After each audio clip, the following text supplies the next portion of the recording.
The winner is Joseph L. Mankiewicz. Frank Capra. Delia Kazan. David Lean. Francis Ford Coppola. Akira Kurosawa. Sidney Pollack. Jane Campion. Robert Zemeckis. Steven Spielberg. Pedro Martin Scorsese. Guillermo del Toro. Bonjour à toutes et à tous, ici Deka et on part pour ce deuxième épisode sur la cinéphilie par le Studio 7. Donc je suis aujourd'hui avec la même équipe. Donc vous écoutez le podcast 2 semaines après à peu près je pense, mais nous on enchaîne les deux. Donc comment ça va Pauline par exemple après cet enregistrement du premier? Ça va super, j'ai très hâte de recevoir les pizzas qu'on vient de commander. Tu m'étonnes. Louis? Ça va toujours, écoute, très hâte aussi des pizzas, et puis on va tout de suite enchaîner. Les frigos ça va aussi? Ouais, pareil, hein, on est bien. Et si vous voulez savoir si ça va bien, n'hésitez pas à réécouter le premier podcast, ou là vous saurez si ça va bien ou pas. Alors, pour ce deuxième épisode, donc il y a un lien avec le premier. On va voir la présentation de Pauline, qui va donc nous présenter l'épisode sur la cinéphilie suédide.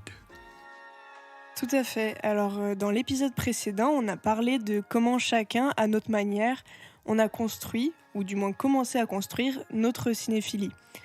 On a pu voir que les parcours sont assez différents, influencés par évidemment nos goûts, mais aussi notre entourage, les périodes qu'on a traversées et parfois même le hasard.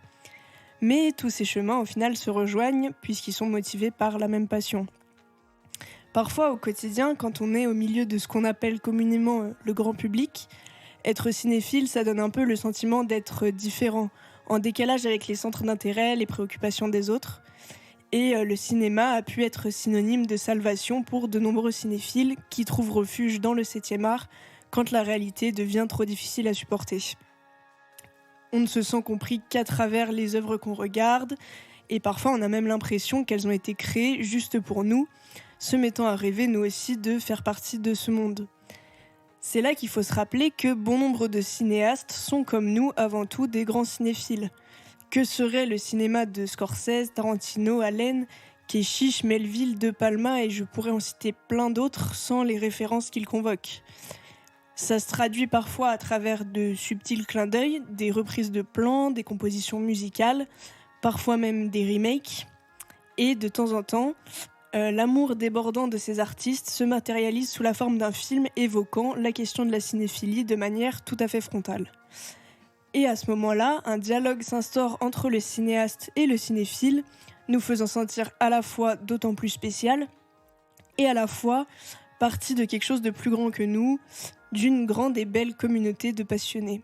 Et donc, c'est sur ces films hors du temps, intemporels pour les amoureux du cinéma, que nous allons nous attarder dans cet épisode. Merci beaucoup Pauline. Magnifique présentation. Beaucoup mieux que la mienne, non? Non, faut pas dire ça. Non, c'est l'habitude là. Ouais, on est chaud. Ça y est. Alors pour commencer, j'ai envie qu'on essaie de définir ce qu'est un film de cinéphile. Alors pour ça, j'ai quelques questions que je vais vous poser parce que quand on a choisi ce sujet pour ce deuxième film, j'avoue avoir pendant un moment pas compris ce qu'on entendait par film de cinéphile. Et c'est peut-être le cas de beaucoup d'entre vous qui nous écoutez. Alors déjà, la première question que je vais vous poser, c'est pour vous, un film de cinéphile, est-ce qu'il parle de quelqu'un spectateur de cinéma, donc consommateur de cinéma, ou est-ce qu'il parle de quelqu'un qui réalise du cinéma? Les deux, ou pas? Par exemple, un exemple très simple, est-ce que 8,5, qui parle de Fellini sur toute sa vie, là, comment il réalise son 8e film et demi, est-ce que pour vous c'est un film de cinéphile ou non, parce qu'il ne parle pas de Fellini comme spectateur, mais comme réalisateur? Pauline? Je pense que dans ce podcast en question, on a voulu se concentrer principalement sur la position du spectateur. Les films dont on va parler, c'est plutôt des films justement qui sont centrés sur le spectateur et la manière de découvrir le cinéma, parce que du coup, nous, on peut plus facilement s'y identifier. Ici, on parle en tant que spectateur. Et en même temps, c'est un terme qui peut être interprété de manière très vaste. Et je pense par exemple au film de Tarantino, Il était une fois à Hollywood. Pour moi, c'est un pur film de cinéphile. parce qu'il parle de cinéma, d'une époque et tout. Donc je pourrais aussi le caractériser de film de cinéphile. Mais dans ce podcast en question, on a voulu réduire un peu la chose, parce que sinon on aurait pu parler de vraiment plein de films, à un genre qui est beaucoup plus spécifique et peut-être un peu plus restreint en proposition, justement, de films de cinéphiles en tant que spectateur qui regarde des films. D'accord. Louis ? Ouais, moi je suis plutôt d'accord avec ce qu'a dit Pauline. Effectivement, pour le podcast, on a essayé de réduire le nombre de films. Mais un film de cinéphile, est-ce qu'on parle pas de tous les films, en fait, quelque part ? C'est ça, ouais. Parce que tout cinéaste, pour moi, est cinéphile. Il y en a à plusieurs degrés, mais tout film parle de cinéma, en fait. Et se répondent entre eux même. Donc, quelque part, tout film, c'est des films de cinéphiles qui sont faits par des cinéphiles sur le cinéma, en fait. Donc, Mais du coup, si on se restreint à notre épisode aujourd'hui, tu dirais si on se restreint à notre épisode d'aujourd'hui, je dirais sur le spectateur du coup de cinéma. Ok, donc on va parler de films. Aujourd'hui, oui. Voilà, on va parler de films aujourd'hui, merci Louis, voilà. Qui traitent du spectateur. Non mais oui, c'est de ça. gens qui regardent des films. Voilà, qui regardent des films. Et donc qui ont un amour ou pas des films, mais enfin bon voilà. Et donc j'avais une autre question, mais du coup je pense qu'elle va être plus ou moins répondue, c'est qu'en fait on va du coup retrouver beaucoup de références à d'autres films dans les films qu'on va citer aujourd'hui. Mais est-ce que pour qu'un film soit considéré comme un film de cinéphile, est-ce que ces références doivent être conscientes à l'intérieur du film ou pas ? Donc ce que je veux dire, c'est par exemple, récemment j'ai vu Crazy Kung Fu de Stephen Chow. Oui c'est ça, hein, Steven Chow. Et par exemple, dedans, on a une ref évidente à Shining. Je ne sais pas si... Oui, je vois tout à fait. Et donc là, je me dis, il y a une ref au cinéma qui est évidente, mais elle est inconsciente dans le film. Les protagonistes du film ne sont pas au courant de cette ref. Ou, par exemple, un autre film dont on va parler plus tard, qui est Fade to Black. Là, on a des références à des films, donc Fondu en noir en français, mais les protagonistes sont vraiment au courant de ces références. Est-ce que pour vous, là, il y a une distinction à faire importante ou pas ? Importante, non. Mais je pense que pour notre podcast aujourd'hui, effectivement, on va parler de films dont les références sont plutôt explicites. Parce que du coup, c'est des spectateurs qui eux-mêmes s'identifient à des personnages d'autres films. Et du coup, à travers un film, on va parler de plein d'autres films. Donc c'est des films un peu méta, quoi, en fait. Donc voilà, c'est ça, c'est des films un petit peu méta, et effectivement où les références sont conscientes, parce que c'est un réalisateur qui veut parler de sa propre position de spectateur, je pense, et du coup va nous citer des films de manière tout à fait consciente et explicite. Mais pour autant, effectivement, ça veut pas dire qu'une référence cinéphile s'arrête à ça dans le cinéma de manière générale. Mais donc du coup aujourd'hui, par exemple, les Scary Movie, c'est pas des films dont on va traiter, en tout cas en premier plan dans ce film, parce que c'est des références, on va dire, inconscientes pour les protagonistes. Ok. Et donc, ce qu'on a fait en fait pour cet épisode, on a fait quelque chose un peu spécial et différent, je dirais, c'est qu'on a décidé de se mettre d'accord sur 4 films qu'on a regardés tous en commun et dont on va parler. Le but étant après, à partir de ces films, de pouvoir partir sur d'autres films et étendre la discussion. Alors, vu qu'on parle de films, on va faire une petite aparté rapidement sur la question du spoil.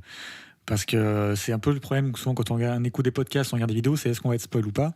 On va tout simplement vous donner notre point de vue rapide sur le spoil et sur, en gros, est-ce que vous devez continuer d'écouter ? Est-ce qu'il vaut mieux voir le film avant ? Est-ce qu'il y en a un de vous qui veut expliquer ou... Déjà, attends, la première question, c'est va-t-il y avoir du spoil ? Bah justement, c'est ça, bravo. Bah oui, mais... Très perspicace. Oui, Pauline ? Je pense qu'il vaut mieux prévenir qu'on peut être amené à spoiler des films dont on va parler. Si c'est des spoils importants pour l'histoire, on préviendra. On dira attention, spoiler alerte. Maintenant, c'est pas nécessaire, selon moi, vous direz si vous êtes d'accord, d'avoir vu les films dont on parle, parce que le but c'est aussi de donner envie de les regarder. Et du coup, je pense, d'une part, qu'on n'ira pas raconter toute l'histoire d'un film. Normalement, on peut donner envie de regarder un film sans en raconter tous les tenants et aboutissants. Et d'autre part, selon moi, encore une fois, c'est pas parce qu'on a dévoilé un élément d'intrigue d'un film que son visionnage peut être gâché ou amoindri. Donc normalement, tout ce dont on va parler ne doit pas influer sur justement l'envie de regarder ou pas, si ce n'est en positif, quoi, donner envie de voir. Oui, parce qu'en fait, on risque de spoil. Enfin, on va spoil. Ça m'étonnerait énormément que... Oui, c'est sûr qu'on c'est- va, on on va va spoil. spoil, Donc, que ce soit dans cet épisode ou dans les suivants, il y aura du spoil. Voilà, donc si vous êtes du genre à ne rien vouloir savoir d'un film, il vaut mieux ne pas... Enfin, en tout cas, aller voir les films et évidemment revenir écouter le podcast. Mais si vous pensez qu'un bon film ne peut pas être spoilé et que c'est intéressant d'avoir la discussion, enfin, on va pas spoiler pour spoiler, le but c'est pas ça, mais c'est d'essayer d'apporter quelque chose. Et si on a envie de traiter d'un sujet d'un film ou d'une scène qui arrive à la fin, et ben on le fera malheureusement. Et il faut aussi être au courant, c'est que des fois on va parler de films dont autour de la table on n'a pas tous vu. Et on en parlera quand même. Et parce qu'on est tous d'accord sur le fait que ça ne va pas gêner notre visionnage. Je pense que c'est pas parce qu'on spoil un film que d'un coup le film devient inintéressant. Sinon, c'est que le film est peut-être inintéressant de base. Tu voulais dire quelque chose, Frigo ? Oui, mais j'ai oublié. Ah merde. Ah oui, si. Mais du coup, comment ils vont faire pour savoir de tous les films auxquels on va parler si t'es le premier, il y a un spoil et que t'as pas envie de te faire spoil? Bah, faut partir du principe que tu peux te faire spoil. Ouais, mais du Et coup, comme non, j'ai mais dit, par exemple, là, on Ouais. va parler de 4 films. Excuse-moi de te couper. Mais du coup, les 4 films, si tu veux écouter l'épisode d'une seule traite, Ouais. faut bien que tu aies l'ensemble des 4 films qu'on va citer. Ouais, le problème, c'est qu'on peut très bien parler d'autres films et en C'est pas parler d'autres moments. En fait, le problème, il est là. Après, on essaiera, je pense, si on parle de scènes de fin, etc., de juste le dire avant rapidement, au cas où vous voulez peut-être faire une avance rapide. Mais oui, enfin, c'est même pas que ça va spoil, c'est juste qu'on va discuter du scénario, on va discuter des scènes.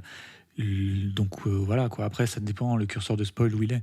Je pense que d'une part, s'il y a vraiment un très gros spoil d'un truc, genre un retournement de situation ou quoi, on préviendra. Et d'autre part, dans la description, on pourra mettre un timecode, peut-être, des films dont on parle, les 4 grands films qu'on a choisis, qui font que si jamais il y a un film dont vous voulez rien entendre, vous pouvez passer celui-là pour écouter ceux que vous avez vus ou quelque chose comme ça. J'aimerais juste rajouter un dernier truc. Enfin, comme vous le savez, un des buts du podcast, c'est de faire découvrir des films et vous donner envie de les voir. Donc c'est évident, après ça c'est à vous de nous faire confiance ou pas, mais c'est évident qu'on ne va pas spoil dans le but de vous gâcher le film, vu que notre but à nous, c'est de vous les faire découvrir et de vous les faire voir. S'il y a un spoil évidemment qui nous semble majeur et dont on n'a vraiment pas envie d'en parler, on n'en parlera pas, parce que le but, voilà, c'est vraiment que vous ayez voir les films. Donc on n'a rien à gagner à spoil pour spoil. Donc voilà. Je pense on est d'accord sur cette. On peut Sur clore cette aparté. la partie. On est On est d'accord. totalement d'accord. Ouais. Et donc le premier film dont on va parler aujourd'hui, donc qui va être présenté par Louis. Et c'est Be Kind Rewind, en français, Soyez sympa rembobiné. Donc Louis, qu'est-ce que tu peux nous dire sur ce film ? Déjà que c'est un super film. Regardez Be Kind Rewind. Oui, c'est vrai. C'est un film réalisé par Michel Gondry, fantastique réalisateur français, avec donc Be Kind Rewind, Jack Black et Mos Def, qui font Oui. les 2 personnages principaux. Le film est sorti en 2008. C'est ça. Et donc c'est l'histoire de 2 vendeurs de vidéoclubs. Un vendeur. Et son ami. Ouais. Oui, un vendeur et son ami, oui. Ils participent plus ou moins. Non, les détails, c'est important. Un vendeur dans un vidéoclub et son ami. Donc un jour il y a un accident où toutes les cassettes se retrouvent démagnétisées et il n'y a plus les films sur les cassettes. Et ces 2 amis ont décidé de les refaire avec leurs moyens du bord. Donc les refaire de façon suédée. Et D'où le nom du podcast. d'où le nom de cet de épisode. épisode. Ouais. Et ils vont refaire du coup tout plein de films comme SOS Fantôme, Le Roi Lion, 2001, L'Odyssée de l'espace. Et ça va avoir un succès fou jusqu'au moment où le FBI va les voir parce qu'il y a des soucis de copyright. J'en dis pas plus.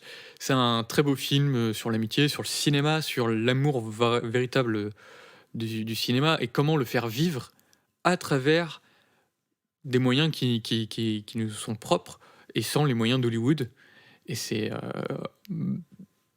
un film magnifique avec des personnages qui ont une ingéniosité complètement folle. Donc voilà, c'est vraiment génial. Regardez Be Kind Rewind. Moi, ce qui m'a beaucoup intéressé dans Be Kind Rewind et ce qui a fait que j'ai eu énormément d'attachement envers ce film, que j'ai découvert pour le podcast, je ne l'avais pas vu avant, Ouais, moi aussi. c'est Frigo aussi, je que crois. Ouais, pareil. je pense que toute personne qui a ne serait-ce qu'un millimétré envers le fait de faire du cinéma, parce qu'il y a beaucoup de cinéphiles qui rêvent aussi de prendre la caméra, faire quelque chose, et qui peut-être parfois n'osent pas parce qu'ils se disent « j'ai pas de moyens, j'ai pas le matériel adapté, tout ça ». En fait, c'est un formidable film pour dire « mais allez-y, mais prenez le vieux caméscope de vos parents, prenez votre téléphone, prenez n'importe quoi et faites vos films et amusez-vous ». Et en fait, c'est pas les moyens qui importent parce que du coup, dans le film, leurs petits remakes ont un succès immense auprès des habitants de leur ville et de leurs proches. Et parce que, en fait, c'est génial. Et il y a une espèce de truc non dit en mode tout le monde sait très bien que c'est eux qui refont les films, mais au début, personne ne le dit. Et ils sont tous là en mode ah, je veux voir celui-là maintenant, je veux en voir un autre et tout. Et ils en jouent beaucoup. Et en fait, ça donne juste envie après de faire aussi ses propres films suédés, de aller juste avec un pote dehors et tourner des trucs de manière totalement improvisée ou alors préparée, mais avec les moyens du bord. Et du coup, je trouve qu'en ça, c'est un parfait film cinéphile parce que ça va au-delà du simple film, ça donne aussi de l'espoir, de la motivation pour concrétiser des projets. Et c'est pour ça que je trouve que c'est vraiment un très beau film. Ouais, c'est un film qui met vraiment en avant l'artisanat. Ouais, C'est c'est ça. ça. Et en plus, ce qui est super intéressant, c'est qu'il met en avant aussi l'esprit de communauté. Au début, ils font ça à deux, et au fur et à mesure, les habitants de leur petite ville vont apparaître dans leurs films suédés, et c'est super touchant, je trouve, comment toute la communauté s'intéresse à ce qu'ils font, et ils vont s'intéresser au cinéma, et comment on le produit, comment on le fait avec les moyens du bord. Et c'est super intéressant et super mignon, en fait. Et moi, c'est un film que j'ai découvert par le biais d'une personne que j'avais citée pendant le premier épisode, de personne qui faisait des ateliers audiovisuels à la Maison des Jeunes quand j'étais petit, m'avait passé le DVD, car on avait un projet de film suédé à faire. Et il fallait que je le sache. Et on a fait un très court film suédé. C'était génial à faire, vraiment. Tu l'as encore ? Je l'ai encore. Il faudra que je On veut le voir, celui-là on veut le voir. Ah oui. Voilà, c'est un film suédé. On a suédé le trailer de l'épisode des 50 ans de Doctor Who. Ok. Donc Doctor Who, c'est ma série préférée. Et le trailer des 50 ans marchait vachement bien parce qu'il y a plein d'effets spéciaux et tout. Et à faire avec des bouts de carton, avec des Legos et des pétards qui explosent, c'était génial à faire. Et pareil, il y avait du coup toute la communauté, les jeunes de cette maison des jeunes qui s'étaient mis à fond dans ce projet. Et quelque part, il y a eu le même ressentiment que j'avais devant le film.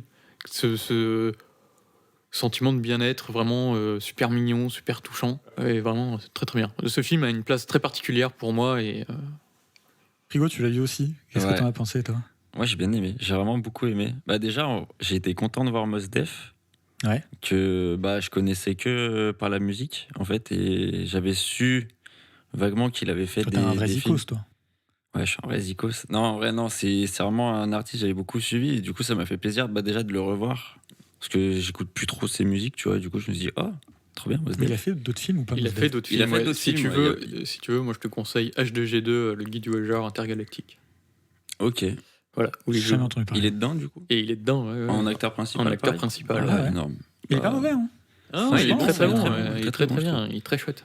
Ouais, Avec Jack Black, les deux. Et avec Jack Black, Ouais. le duo marche vachement bien. Ouais, vraiment. Je suis d'accord, ouais.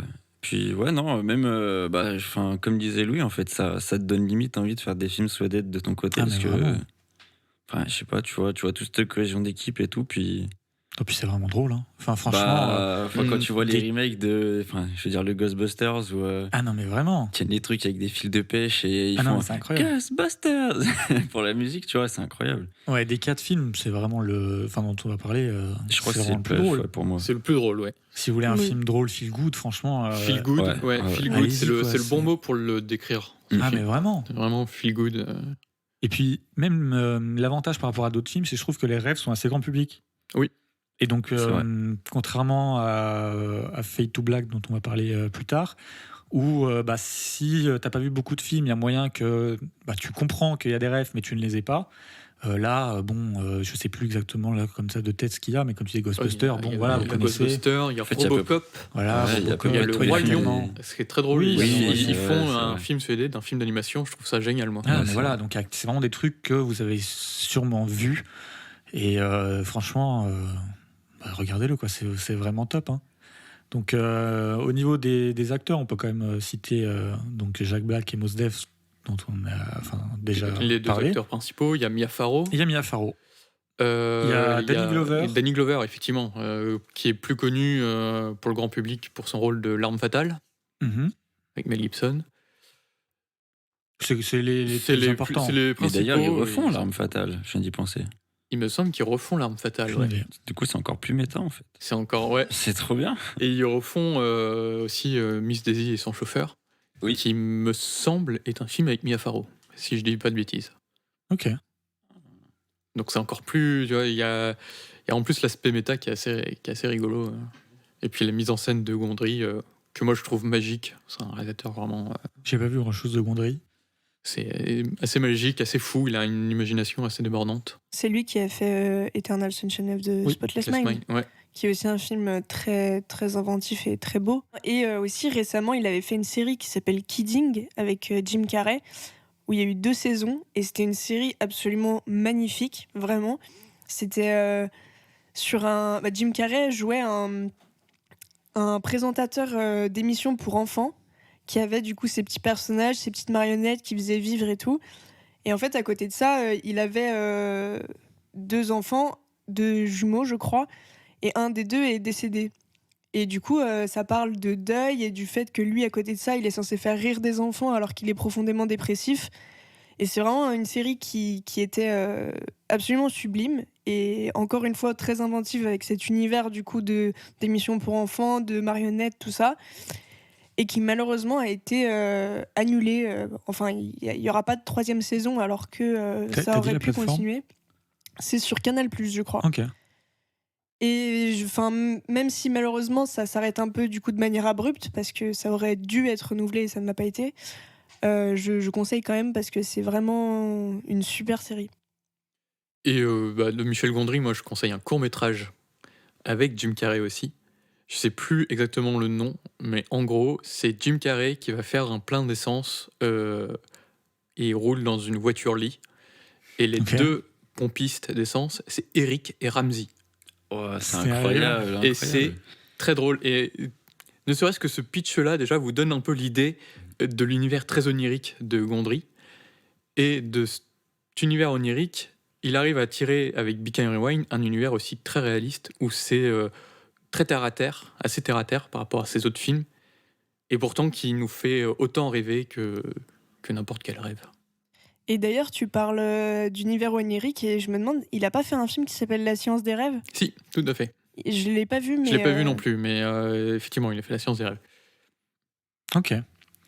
Donc, franchement, si vous voulez un film drôle, feel good, vous n'avez pas besoin d'être non plus des plus concentrés, à comprendre une intrigue, voilà. Non. Franchement, allez-y, c'est vraiment super. Et donc voilà, je pense que c'est un peu tout ce on va vous dire là pour ce film-là. Ouais. On va enchaîner avec une présentation de Frigo. Incroyable, il fait du son, mais il présente Et aussi oui, des films. C'est incroyable. Donc vas-y, Frigo. Alors, moi, du coup, je vais vous présenter Fade to Black. Fondu au noir en français. Fondu en noir en français. Est-ce que quelqu'un aurait les noms en québécois? Ce serait incroyable d'avoir Non, aussi j'ai les noms pas. en québécois. Putain, ce serait trop drôle.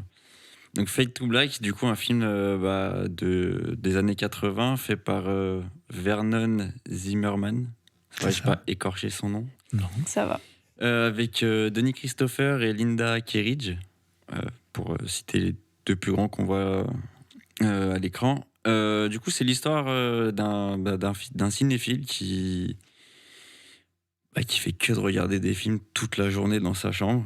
En plus, c'est vraiment le stéréotype Ouais, c'est du un nerd. gros cinéphile bien puant, vraiment bien hardcore. Qui est tout le temps en plus en train de jouer son argent ou de faire des paris sur des références de films ou quoi avec ses collègues de travail qui le prennent pour aussi un gros nerd et qui se foutent de sa gueule. Et qui à un moment rencontre une femme qui ressemble beaucoup à Marilyn Monroe. Est-ce que vous trouvez qu'elle ressemble beaucoup à Marilyn Monroe? Pas trop. Ouais, Je pense que personnellement. ça joue surtout justement sur ce que lui, il a envie de s'imaginer par rapport à cette fille. Ah, je suis d'accord. Il la rattache à Marilyn Monroe alors qu'au final, c'est juste. Oui, il y a des une- airs quand même. Il y a oui, des airs. mais parce Il y a qu'elle des se airs, donne ouais, le que- style. Quoi. Oui, mais c'est vrai que c'est bon. Moi, j'ai vu des Marilyn Monroe qui ressemblaient plus à Marilyn. Quoi. Et d'ailleurs, qui nie totalement en bloc en fait la mort de Marilyn Monroe pendant tout le film, qui arrête pas Ouais, de c'est dire vrai. elle est pas morte parce que il a l'impression de la voir alors que pas du tout. Et qui petit à petit, du fait de beaucoup de frustration et de choses qui vont dans sa vie, commence à incarner des personnages des films qu'il adore et devient petit à petit un tueur en série, on peut le dire.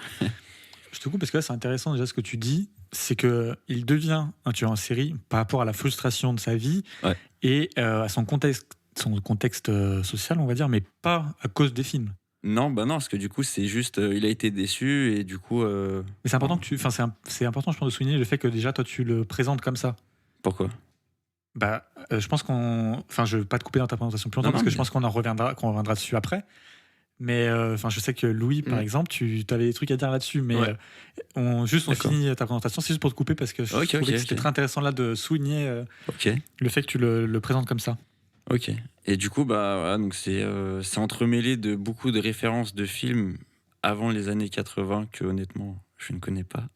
Ou du moins, il y a des grosses références à Nosferatu, Casablanca. Et il y avait quoi aussi La Nuit des Morts La Vivants Nuit des qui Morts regarde Vivants. au cinéma.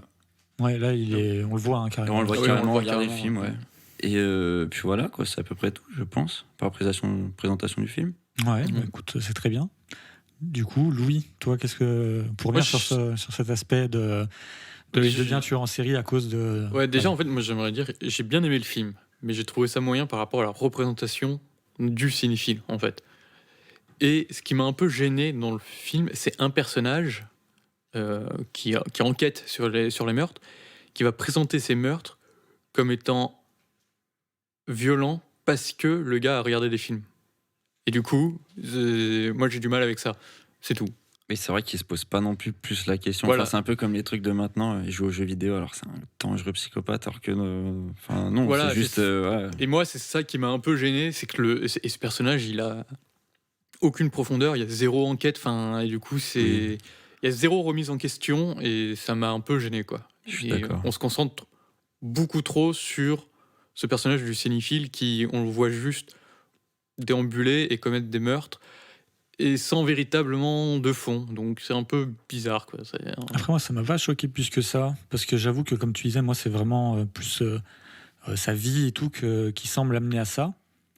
Et l'enquêteur, Oui, Pour- mais ça, je suis d'accord avec toi. ouais, mais On le pour moi, voit, de toute l'enquêteur, façon. il représente justement les gens qui te disent oui, il est violent à cause des jeux vidéo. Enfin, pour moi, l'enquêteur, c'est vraiment un cliché de quelqu'un qui comprend pas du coup. Bien sûr, mais du coup, de moi, ce que son j'aurais aimé, travail, c'est quoi. une remise en question de ce personnage, en fait. Ouais, Que mais le je pense que réalisateur remette en question ce personnage qu'il a écrit. Ouais, mais mais c'est pas le but, tu vois. je Ouais, Mais pense. c'est pas le but. Et du coup, moi, c'est un peu ce qui m'a. Pour moi, il manquait un truc au film, quoi. Tu vois, ce que je reprocherais plus, en fait, c'est d'avoir, entre guillemets, autant de scènes où tu vois cet enquêteur, en fait, mais que ça avance rien Oui, ça sur fait cet rien avancer, enquêteur-là, en en plus. fait. Tu le vois, tu dis, Ouais, c'est ouais. ça. Et donc, je trouve que ces scènes sont un peu inutiles aussi, Je quoi. suis C'est- d'accord, ouais. L'enquête est vraiment inutile. Pauline, toi, du coup, t'en penses quoi de ça? Moi, sur ça, je peux comprendre votre point de vue. Après, j'ai vraiment vu le film comme un truc assez doux amer où tu trouves le personnage attachant alors que c'est un psychopathe. Parce qu'en fait, comme vous avez dit, c'est les éléments de sa vie qui l'amènent à faire ce qu'il fait. Et sauf qu'en fait, il est totalement perdu et il est totalement... il n'y connaît rien en relations sociales, il ne sait pas draguer une meuf, il ne sait pas se faire des amis. Et du coup, il va tout rattacher au cinéma et exister par le biais du cinéma. Et du coup, dès qu'il se transforme en personnage de cinéma, il gagne de la confiance en lui. Et voilà, et je trouve ça en même temps assez touchant, même si on sent une sorte de message qui nous dit à trop se rattacher à la fiction, on peut basculer dans un côté un peu dangereux. En même temps, je trouve ça assez attachant, en fait, ce côté... en fait, il n'arrive pas à faire face à ses responsabilités, il n'arrive pas à faire face aux embûches de la vie, et sa seule manière, c'est de se réfugier dans la fiction pour se dire, en fait, mes actions n'ont pas de conséquences parce que c'est imaginaire, parce que je joue un personnage. Et je trouve qu'il y a vraiment quelque chose de très méta là-dedans, auquel on peut s'identifier quand on a eu nos moments, enfin, sans dire que là, c'est poussé à un extrême, et c'est volontaire, je pense. Mais on peut tous avoir eu des moments où on aurait préféré être dans un film, ou alors on s'imagine, ah, putain, si j'étais dans un film, tout s'arrangerait, j'aurais juste à faire ça, nanana. Enfin, moi, j'ai plutôt été touchée par ce côté-là du film, qui est un peu une accolade aux cinéphiles solitaires, un peu asociaux, qui certes est un cliché peut-être un peu repoussant, mais je l'ai vu d'un point de vue plus attendrissant que vous, je pense. Moi, j'avoue que tu dis que le personnage, il est touchant, ou alors pas du tout, quoi. Moi, je l'ai trouvé réellement insupportable du début à la fin. On est d'accord. Il m'a pas du tout attendri ni touché à aucun moment, mais j'ai trouvé ça drôle quand même. Mais c'est vrai que moi, je l'ai pas du tout trouvé attendrissant, quoi. C'est peut-être parce que vous connaissez pas de personnes comme ça, mais moi, je connais réellement des personnes qui rattachent tout ce qu'ils font dans la vie au cinéma, qui disent...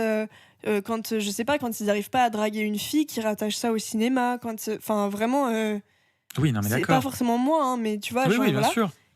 Et du coup, je trouve que il a quand même réussi à représenter ça, et il y a quelque chose de vraiment très intéressant.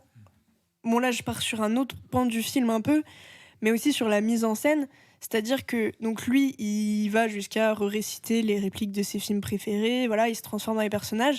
Et en fait, il y a des changements de mise en scène qui correspondent au code des films que le personnage se met à incarner. La scène du western. Et la scène du western, quand il est en mode vampire aussi, il y a des changements de lumière, de trucs comme ça.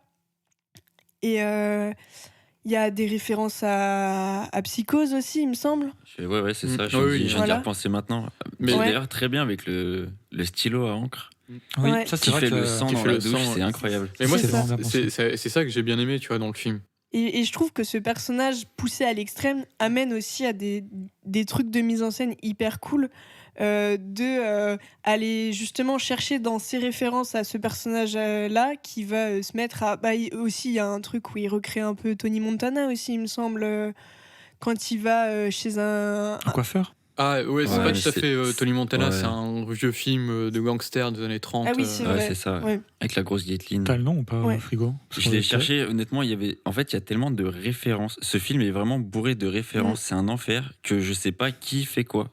Ouais. Il y a vraiment beaucoup trop de films qui sont référencés, ou même juste des micro-références, parce que c'est pareil. Quand il est dans son entreprise, il y a des posters derrière, c'est que des posters de films. Ah oui, oui. Ouais, Et un il y poster avait d'Halloween Halloween. d'ailleurs. Ouais. Oui. T'as Ouais. des références de tout, de partout. Et du coup, je sais pas. Et même, il y a des références un peu obscures pour nous, spectateurs français. C'est des films parfois classiques américains qu'on connaît pas forcément en France, quoi. Oui. Moi, il y a des références, je les ai pas du tout eues. Mais je pense que c'est impossible d'avoir toutes les références. Ouais. Et du coup, je rebondis un peu sur ce que Pauline a dit. Moi, c'est ce que j'ai bien aimé du film, c'est le mode opératoire du tueur. Se je suis déguiser d'accord. en personnage de cinéma et tuer de la façon en rapport avec le personnage, je trouvais ça vraiment très malin. Souligné par la mise en scène, justement. Et je pense à la scène où il est en La Momie, justement, qui est très très cool comme scène. Donc voilà, j'ai beaucoup aimé ça.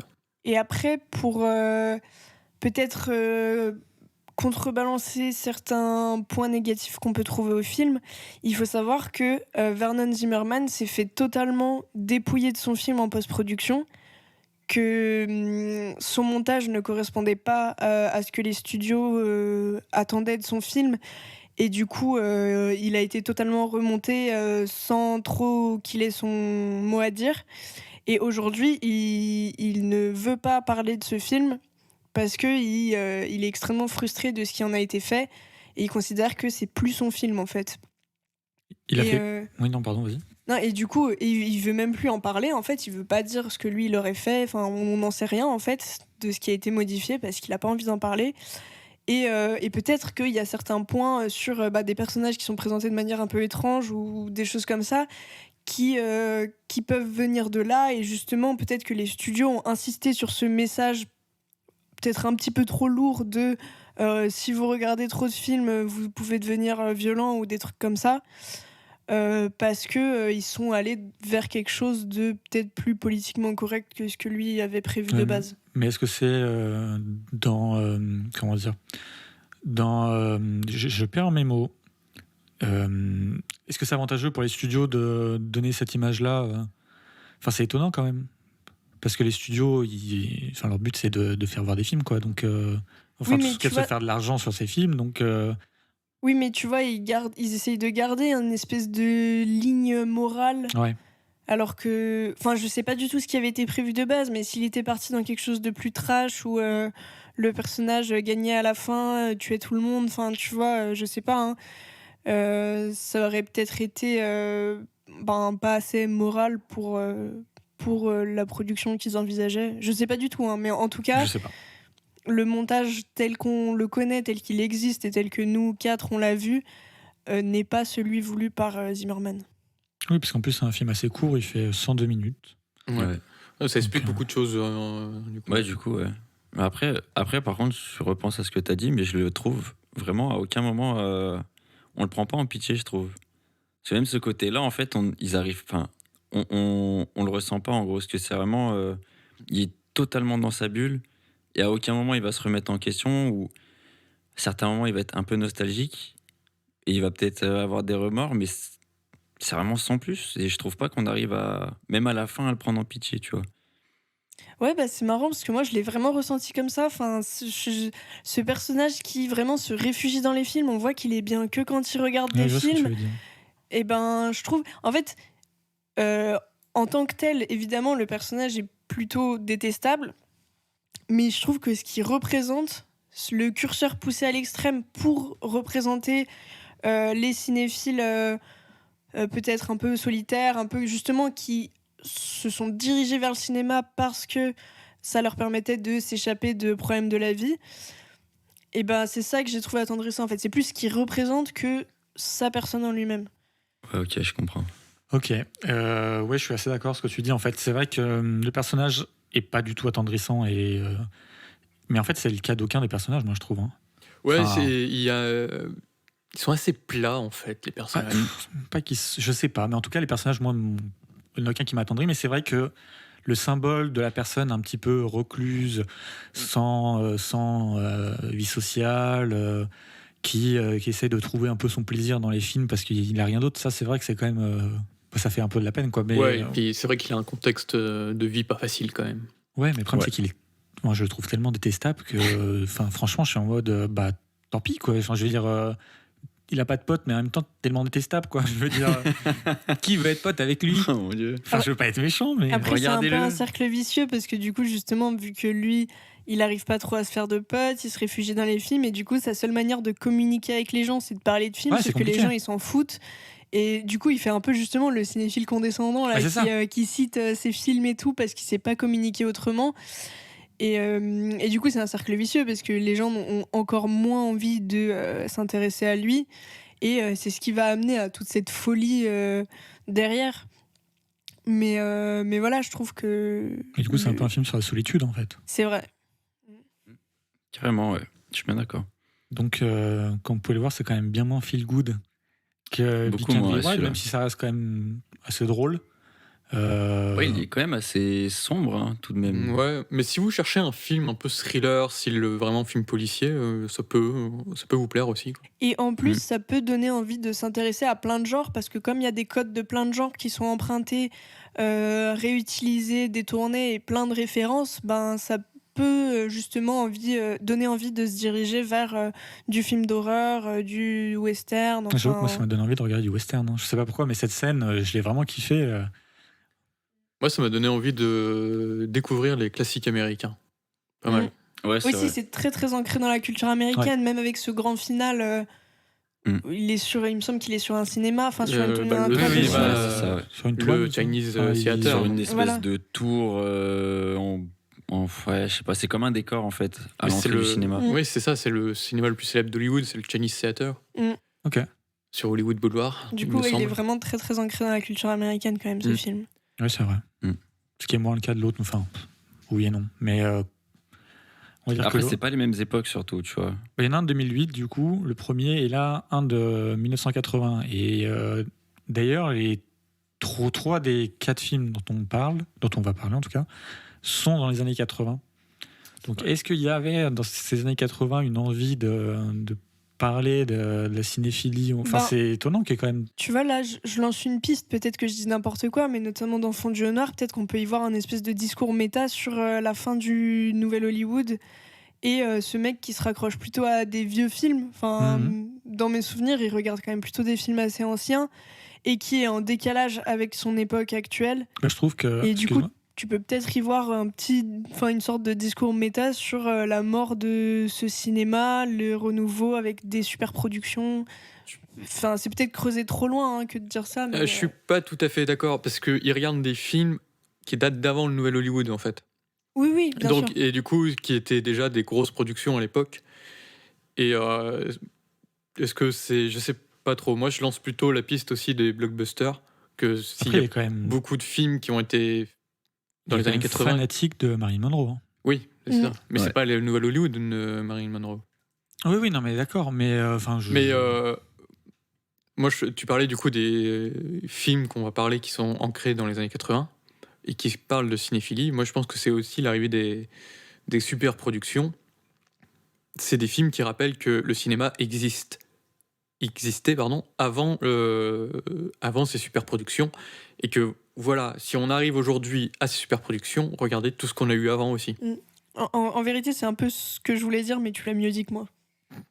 Louis dit toujours tout mieux que tout le monde, de toute façon. Parce que du Bien coup, la entendu. fin du Nouvel Hollywood, c'était l'arrivée des super productions. Et que du coup, il y avait ces films qui se rattachaient plutôt à des films plus anciens, que ce soit bien sûr le Nouvel Hollywood, mais avant. Donc, je crois qu'on va enchaîner avec le 3e film qui va être présenté par Pauline cette fois. Alors, moi, je vais parler du film La Rose pourpre du Caire de Woody Allen. Avant de commencer à en parler, je vais faire une toute petite aparté pour dire que tous les 4 autour de la table, on est bien conscients des polémiques qui peuvent exister autour de Woody Allen, qui sont assez opaques. Et du coup, on prend le parti aujourd'hui de parler du film en tant que tel, de ce qu'il représente par rapport à notre épisode. Et on vous invite à vous renseigner de votre côté, vous faire votre propre avis sur ce qui peut exister sur le réalisateur. Et c'est pour ça qu'on prend le parti de ne pas parler de ça aujourd'hui, parce Oui, que... parce que, en plus, autour de la table, on n'est pas tous d'accord voilà. sur Woody Allen. Donc, c'était pas le but aujourd'hui de faire une discussion de Woody Allen. Mais, Voilà, le but, c'est vraiment de parler de ce film. Je vais le rattacher à d'autres films. Donc voilà, c'était pour la petite aparté, pour dire qu'on prend conscience de ce dont on parle. Et on vous dit qu'on va en parler quand même. Voilà.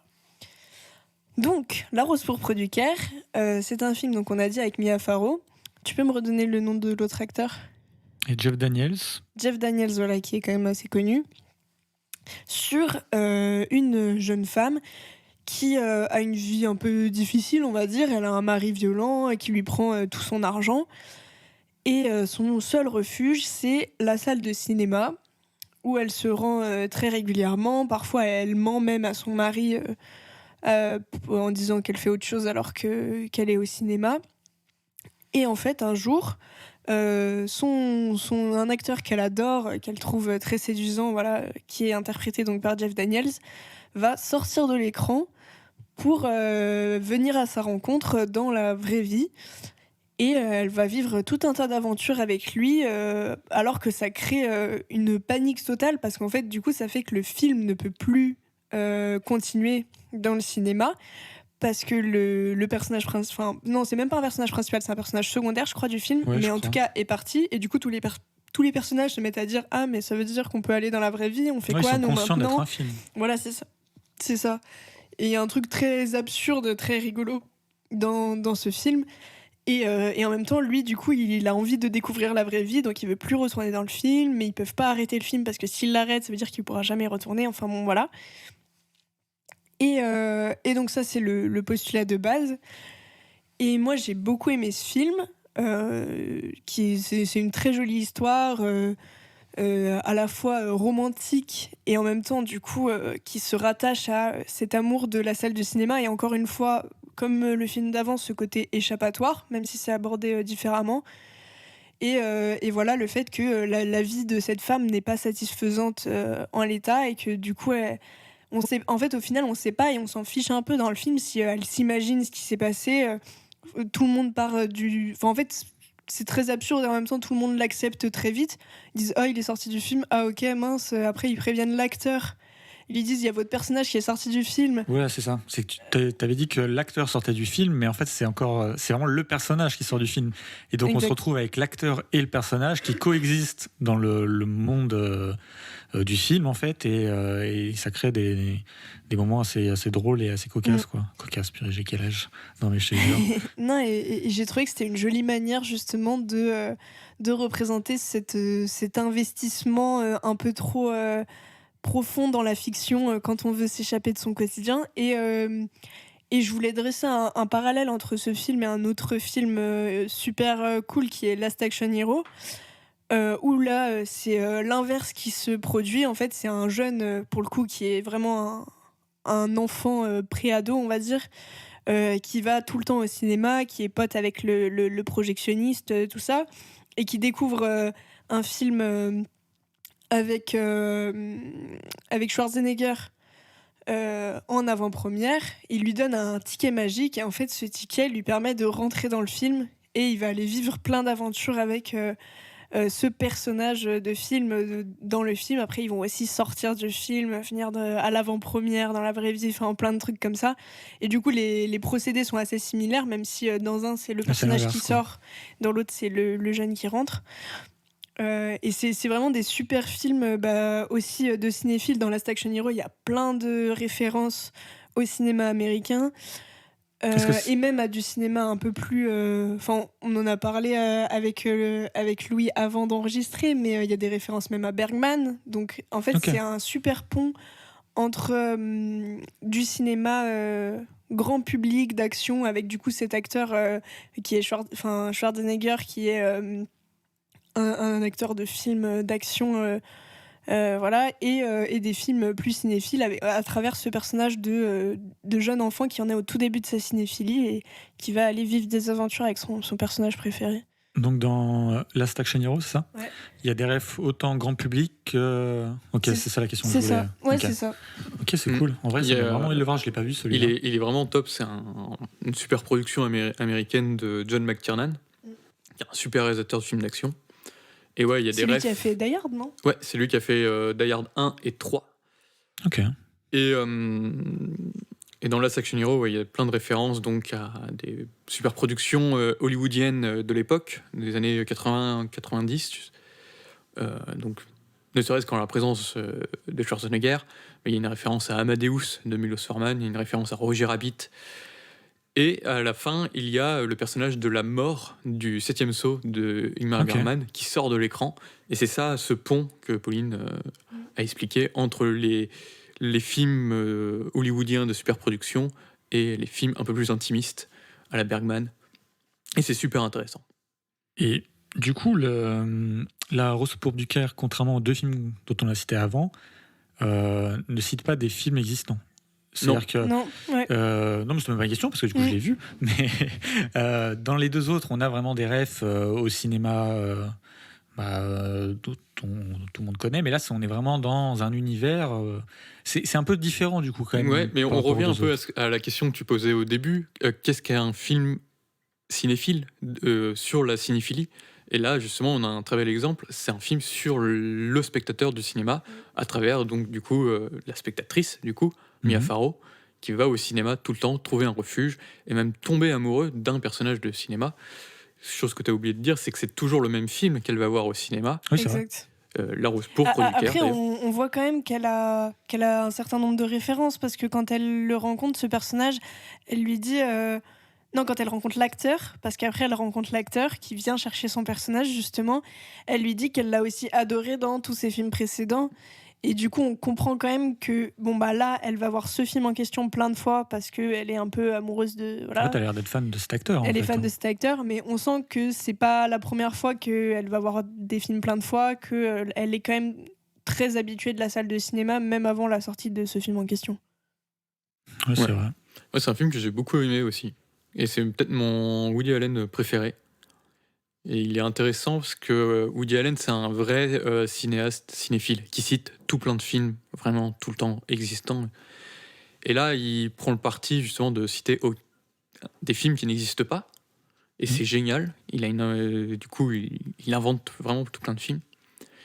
Et j'aime beaucoup le fait qu'il reprenne ces codes de comédie romantique que lui-même a fait et a construit.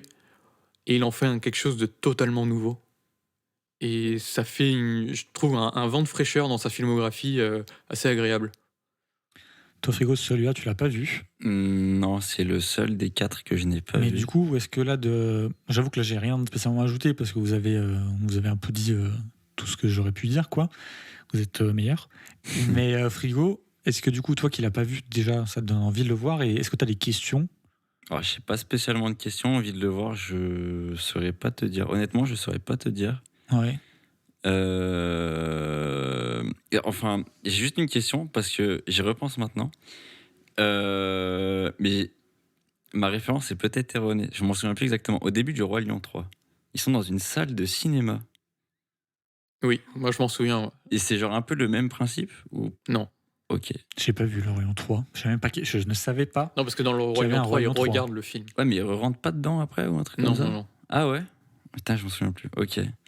Mais ouais, non, après si, enfin, ça me donne quand même un peu envie de le voir parce que ça a l'air d'être super intéressant. Même c'est marrant d'avoir du coup une fiction dans une fiction en fait. Je trouve ça vraiment, ça rend l'univers ultra cohérent en fait. C'est cool. Non, franchement, c'est vraiment un bon film. C'est une histoire d'amour complètement Farfelu. loufoque et farfelu et un petit peu cocasse. Waouh. Et au final, on passe pas forcément tant de temps que ça dans la salle de cinéma, mais on sent que... parce que du coup, tu parlais du fait que les références étaient moins explicites, mais on sent quand même... mais tout est lié à ça, forcément, c'est un personnage qui sort de l'écran, et tout est lié à la situation personnelle de la spectatrice qui l'amène à rentrer dans ce truc un peu délirant. Et il y a aussi plein de trucs distillés dans le film extrêmement drôles, comme un moment où ils vont pour coucher ensemble et là le personnage il dit vous avez pas de fondu au noir vous? Ah oui. Et des trucs comme ça, mais en fait parce que du coup lui il a uniquement vécu dans un film et du coup il déconstruit un peu tous les codes de la comédie romantique. Oui, c'est assez méta, quoi. Mais Ouais, voilà. il y a deux autres aspects qu'on n'a pas trop parlé, mais j'aimerais parler, qui sont du coup autres que la comédie romantique, et ça pourrait peut-être encore plus donner envie, c'est que déjà il y a des scènes. Ça veut dire quoi ça? Est-ce que c'est une comédie romantique? Non, J'ai c'est pas envie pas de la ça. voir. Mais en gros, il y a énormément de scènes, du coup, ça tu l'as dit Pauline, mais je veux le redire parce que c'est vraiment presque les scènes que je préfère, qui sont dans le cinéma, où les personnages ne savent plus du tout quoi faire, et attendent le retour de l'autre personnage qui s'est enfui, et t'as des spectateurs qui viennent, qui se demandent ce qui se passe, et t'as vraiment un truc ultra méta, vraiment drôle. Très sur la absurde. scène. Ouais, ça Ouais. vraiment c'est super. Et ce qu'il faut aussi savoir, et qu'on n'a pas dit, c'est qu'en fait, le personnage sort de cet écran, mais si je dis pas de bêtises, dans la projection de plein d'autres, dans d'autres salles, il y a d'autres personnages qui sortent de l'écran. En fait, ça crée un mouvement national, j'ai envie de dire, dans ce film où les personnages sortent de l'écran. Énorme. Et donc on a vraiment l'acteur qui est en train de se dire mais attends, mais mon personnage, alors en plus c'est super drôle parce que lui il est Enfin, enfin, comment dire, il arrête pas de parler du fait que c'est lui qui a créé ce personnage, qu'il en a fait ce qu'il est, parce que c'est lui qui le représente, etc.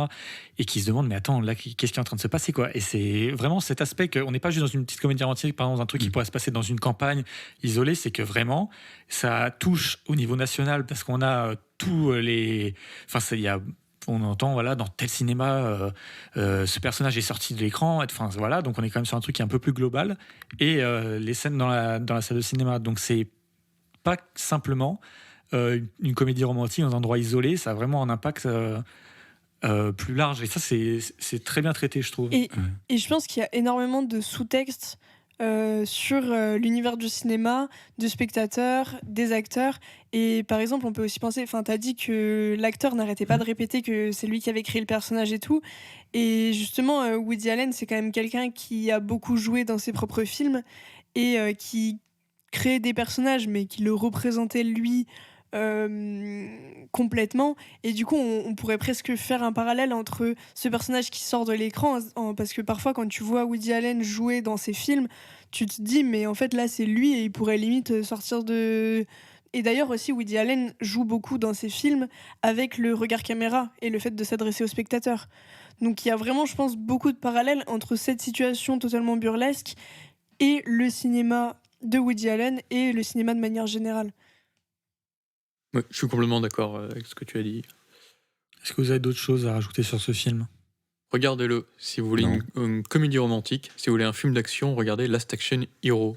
C'est très, très, très, Je l'ai pas vu, très bien. mais j'ai vraiment envie de le voir. Pour le coup, ça me donne vraiment envie. Et c'est le meilleur rôle de Schwarzenegger. Il a une autodérision dans ce film, c'est fabuleux. Ah, ça a l'air génial, mais j'avais vu juste l'affiche, génial, j'avais trouvé vraiment top. Enfin, complètement cliché l'affiche. Il y a des trucs, c'est hyper drôle. À un moment, ils vont dans un vidéo store aussi, et c'est super. Et pareil, en gros, le personnage ne veut pas croire ce que le petit lui dit, qu'ils sont dans un film et tout, et que c'est la vraie vie. Il dit, mais non, c'est ma vraie vie, c'est ce que je suis en train de faire et tout. Et il lui dit des trucs comme, mais non, regarde, là, la fille du vidéo store, elle est beaucoup trop belle. Il y a que dans les films que les filles de vidéo store, elles sont trop belles. Dans la vraie vie, c'est pas le cas. Regarde, toutes les filles, elles sont trop belles et tout. C'est forcément un film. Et c'est vraiment super drôle. Il y a beaucoup de dérision dans ce film. Et c'est très drôle aussi parce que il y a beaucoup de vannes cachées où il y a notamment des affiches avec des faux films avec Stallone, qui a été un peu le rival de Schwarzenegger à une époque. Et c'est très très drôle du coup. Voilà. Mais les blagues méta de un film dans un film, enfin tu sais genre, non mais c'est normal, on est dans un film. Ça me fait penser à, je crois que c'est The Dead Don't Die avec Adam Driver. Oui, c'est vrai. Où ils sont là au début. C'est ce que tu veux dire. C'est normal du film. On est dans un film. Et j'aime bien en vrai cet humour. Ouais, c'est l'humour un peu méta absurde. Ouais. Mais ils y font beaucoup, je trouve, en ce moment. Il y a beaucoup de trucs en mode, c'est normal, on est au cinéma, tu vois. Tu dis ça parce qu'on avait Matrix 4. Oui. Voilà. Non, mais même dans d'autres films, je crois, genre dans le dernier Scream, c'est pareil. Ouais, mais après Scream, c'est très méta. Mais tu vois, par exemple, un truc un peu rien à voir, mais je suis allée voir le dernier Michael Bay récemment, Ambulance. Et à un moment, il y a un truc, en gros, la course-poursuite du film, je crois, est genre une des courses-poursuites les plus chères de l'histoire du cinéma, si ce n'est la course-poursuite la plus chère de l'histoire du cinéma. C'est assez ouf ce qu'il a fait au niveau technique, quand même. Et à un moment, tu vois, t'as tous les policiers en train de voir toutes les voitures qui se cassent la gueule et tout, et il y en a une qui dit, ah, ça, c'est une course-poursuite qui coûte cher. Et tu vois, ils aiment beaucoup, les réalisateurs... que ce soit de manière explicite ou moins, distiller des petits trucs comme ça qui parlent en fait de leur propre film, enfin des trucs méta comme ça, des petites remarques. Eh ben, on peut que vous encourager du coup à regarder La Rose pour du Caire et Last Action Hero. Et puis on va enchaîner avec le 4e film que je vais vous présenter. Et donc, évidemment, quand on parle de film de cinéphilie, on est obligé de parler de Cinéma Paradiso. Cinema Paradiso. Qui est un film de Giuseppe Tornatore. Non, c'était pas mal. C'est parce qu'on va manger des pizzas. Vous ne le voyez pas parce que c'est un podcast, mais je vais faire toute cette présentation avec la main en mode italien. Désolé, Pauline. Alors du coup, Cinema Paradiso, c'est un film de Tornatore, comme je dis, de 1988, avec dedans Philippe Noiret, Enzo Cannavale, j'avoue que je ne connais pas, Jacques Perrin et Salvatore Caccio, qui jouent, les trois jouent le même personnage, mais on en reviendra. Mais on a aussi Antonella Attili, Isa Danieli, j'avoue que c'est des acteurs que je connais pas, peut-être que vous connaissez. Mais en tout cas, Philippe Noiret, je connais. Donc, en gros, c'est un film qui suit l'histoire d'un enfant, puis d'un jeune homme et d'un adulte. Hein, donc, c'est la même personne qui grandit. Et on suit en fait sa vie et sa relation avec le cinéma. C'est en fait un réalisateur qui va repenser à son enfance, quand il est tombé amoureux du cinéma, dans son village de natal, un petit village, et où il va devenir très ami avec le projectionniste du cinéma de la ville, cet enfant, il a son père qui est mort à la guerre, et donc ce projectionniste qui s'appelle Alfredo devient un peu une figure paternelle, quoi. Et le film commence où on apprend que cet homme est mort, et du coup Toto, on l'appelait Toto, c'est le personnage principal, se remémore du coup toute son enfance, toute sa vie, etc., liée au cinéma. Donc c'est un film qui existe en 2 versions. En tout cas, il y a la Director's Cut qui fait 3 heures, et la version de sortie. La version de sortie, ouais. Fait 2 qui heures fait 2 5. heures. 5. 2 heures 5. Donc, il faut savoir juste que du coup, Frigo a vu la version de 2 heures. Et nous 3, nous avons vu la version de 3 heures. Donc ça sera peut-être intéressant de... J'ai vu les 2 versions, moi. Ah, t'as vu les 2 versions? Ouais. Ah bah c'est génial. Et la version de 3 heures apporte vraiment plus en termes d'émotion. Enfin, je pense que si je dois en recommander une des deux, faut vraiment voir la Director's Cut. Ok. C'est ce que je pensais. Honnêtement, c'est ce que je pensais. Bah écoute, tant mieux alors, j'ai envie de dire. Et franchement, moi, si le message que donne ce film, c'est le cinéma plus fort que tout, quoi. C'est le cinéma plus fort que l'amour, le cinéma plus fort que tout. Et donc, on va parler de plein de trucs, hein, parce que le film est vraiment vaste. Je dois quand même faire mon chieur, et ça va, il y a des gens qui vont s'énerver de ce que je dis, je pense, mais j'avoue que j'ai un problème avec le cinéma italien, ancien, enfin vieux, quoi, le vieux cinéma italien, on va dire. Pas si vieux, hein, 88. Oui, mais je veux dire, en tout cas, de la période post-synchro et doublage, parce que, en fait, non, j'abuse, hein, quand je dis que j'ai un problème avec le cinéma italien, mais c'est vrai que c'est un truc qui me gêne énormément, le post-synchro, dans les films, surtout italiens de l'époque, quoi. Et encore, dans Cinéma Paradiso, c'est pas le... Je trouve vraiment que c'est pas le pire. Je pense que là, c'est vraiment dû à quand il y a des acteurs français, puisque du coup, Jacques Perrin et Noiret sont français. Mais c'est vrai qu'il y a une période plutôt entre les années 40 et 60, je pense, où il y a certains films où c'est vraiment affreux. Ah, mais 8,5, moi, quand je l'avais vu, du coup, de Fellini, qui est un film incroyable, hein, franchement, c'est ouf ici, mais j'avoue que j'ai pris énormément de temps pour me mettre dedans, parce que bon, déjà, je crois que c'était mon premier film de cette période-là, italien, donc j'étais pas prêt à me taper de la post-synchro comme ça. En fait, pour ceux qui savent pas ce que c'est que la post-synchro, parce que en fait, peut-être certaines personnes ne savent pas, en fait, à l'époque, dans beaucoup de films italiens, donc beaucoup d'autres, mais là, on va dire ça, les scènes étaient tournées, et en fait, il y avait un doublage qui était fait après les scènes. Et donc, ce qui fait qu'il y a des fois des problèmes de lip sync, quoi, de bouche qui ne bouge pas en même temps. Des fois aussi, ça peut arriver qu'il y ait des acteurs qui ne soient pas en post-synchro, d'autres à côté qui sont en post-synchro, et du coup, il y a un peu des différences de son. Alors, pas du tout un film italien, mais quand j'ai vu Possession de Zulawski, c'était abominable à cause de ça, parce que j'ai adoré le film, hein, vraiment, mais je sais pas si vous l'avez vu du coup. Non, ouais. Mais Pauline, tu l'as vu ? Moi je l'ai pas vu. Est-ce que comme moi t'as eu un truc en mode t'entendais quasiment pas parler à Gianni, quoi? Enfin, moi j'entendais quasiment pas parler à Gianni. Ça m'a pas marqué. Après, moi, j'avoue que je suis vraiment pas mal habituée à ça, Ouais, parce que j'ai vu beaucoup de films italiens où c'est le cas, et où vraiment, tout le monde est on a raconté l'anecdote de... Non, on l'a pas raconté à l'antenne. Non, pas à L'anecdote l'antenne. de Fellini qui faisait dire 1, 2, 3 à ses acteurs parce qu'il disait de toute façon on l'apprendra en post-synchro. Ouais. Donc c'est vrai que c'était une époque un peu différente par rapport au traitement du son et notamment des dialogues et qui fait que effectivement c'est gênant. On peut pas le nier. Mais là, je chipote, parce qu'en vrai, dans Mais oui, Cinéma mais Paradiso, qu'après, c'est pas Tu le kiffais pire. quoi. Mais oui, non, franchement, c'est pas le pire. Mais juste, voilà, si vous vous lancez dans le cinéma italien un peu plus d'époque, on va dire, attendez-vous peut-être des fois à être un petit peu gêné par ça. Mais franchement, pour vous dire, 8,5, moi j'avais trouvé ça au niveau de la post-accro complètement abominable.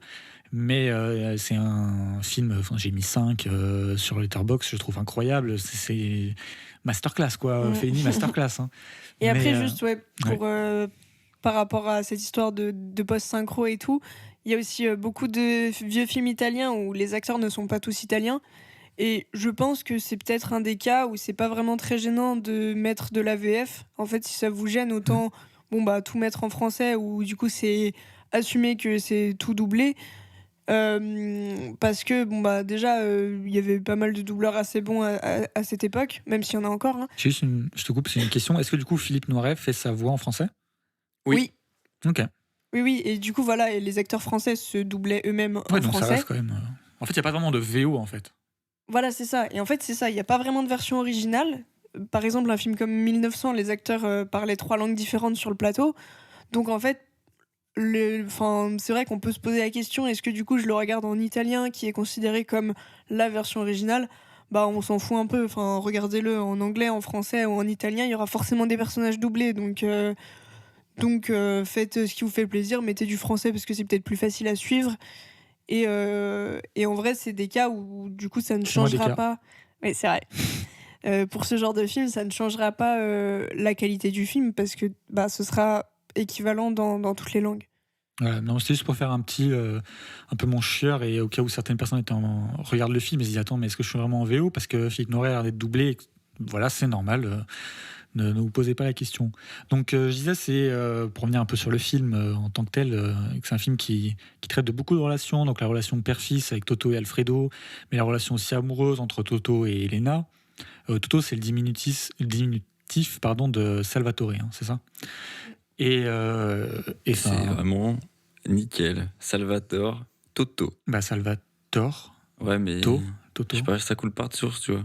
Ouais, non, c'est vrai, mais c'est parce qu'en italien on dit Salvatore. Ouais. C'est la syllabe accentuée. C'est vrai. Et je trouve qu'il y a quand même pas mal de thèmes qui sont évoqués. Donc là, je disais au niveau des relations, mais aussi il y a la censure qui est évoquée.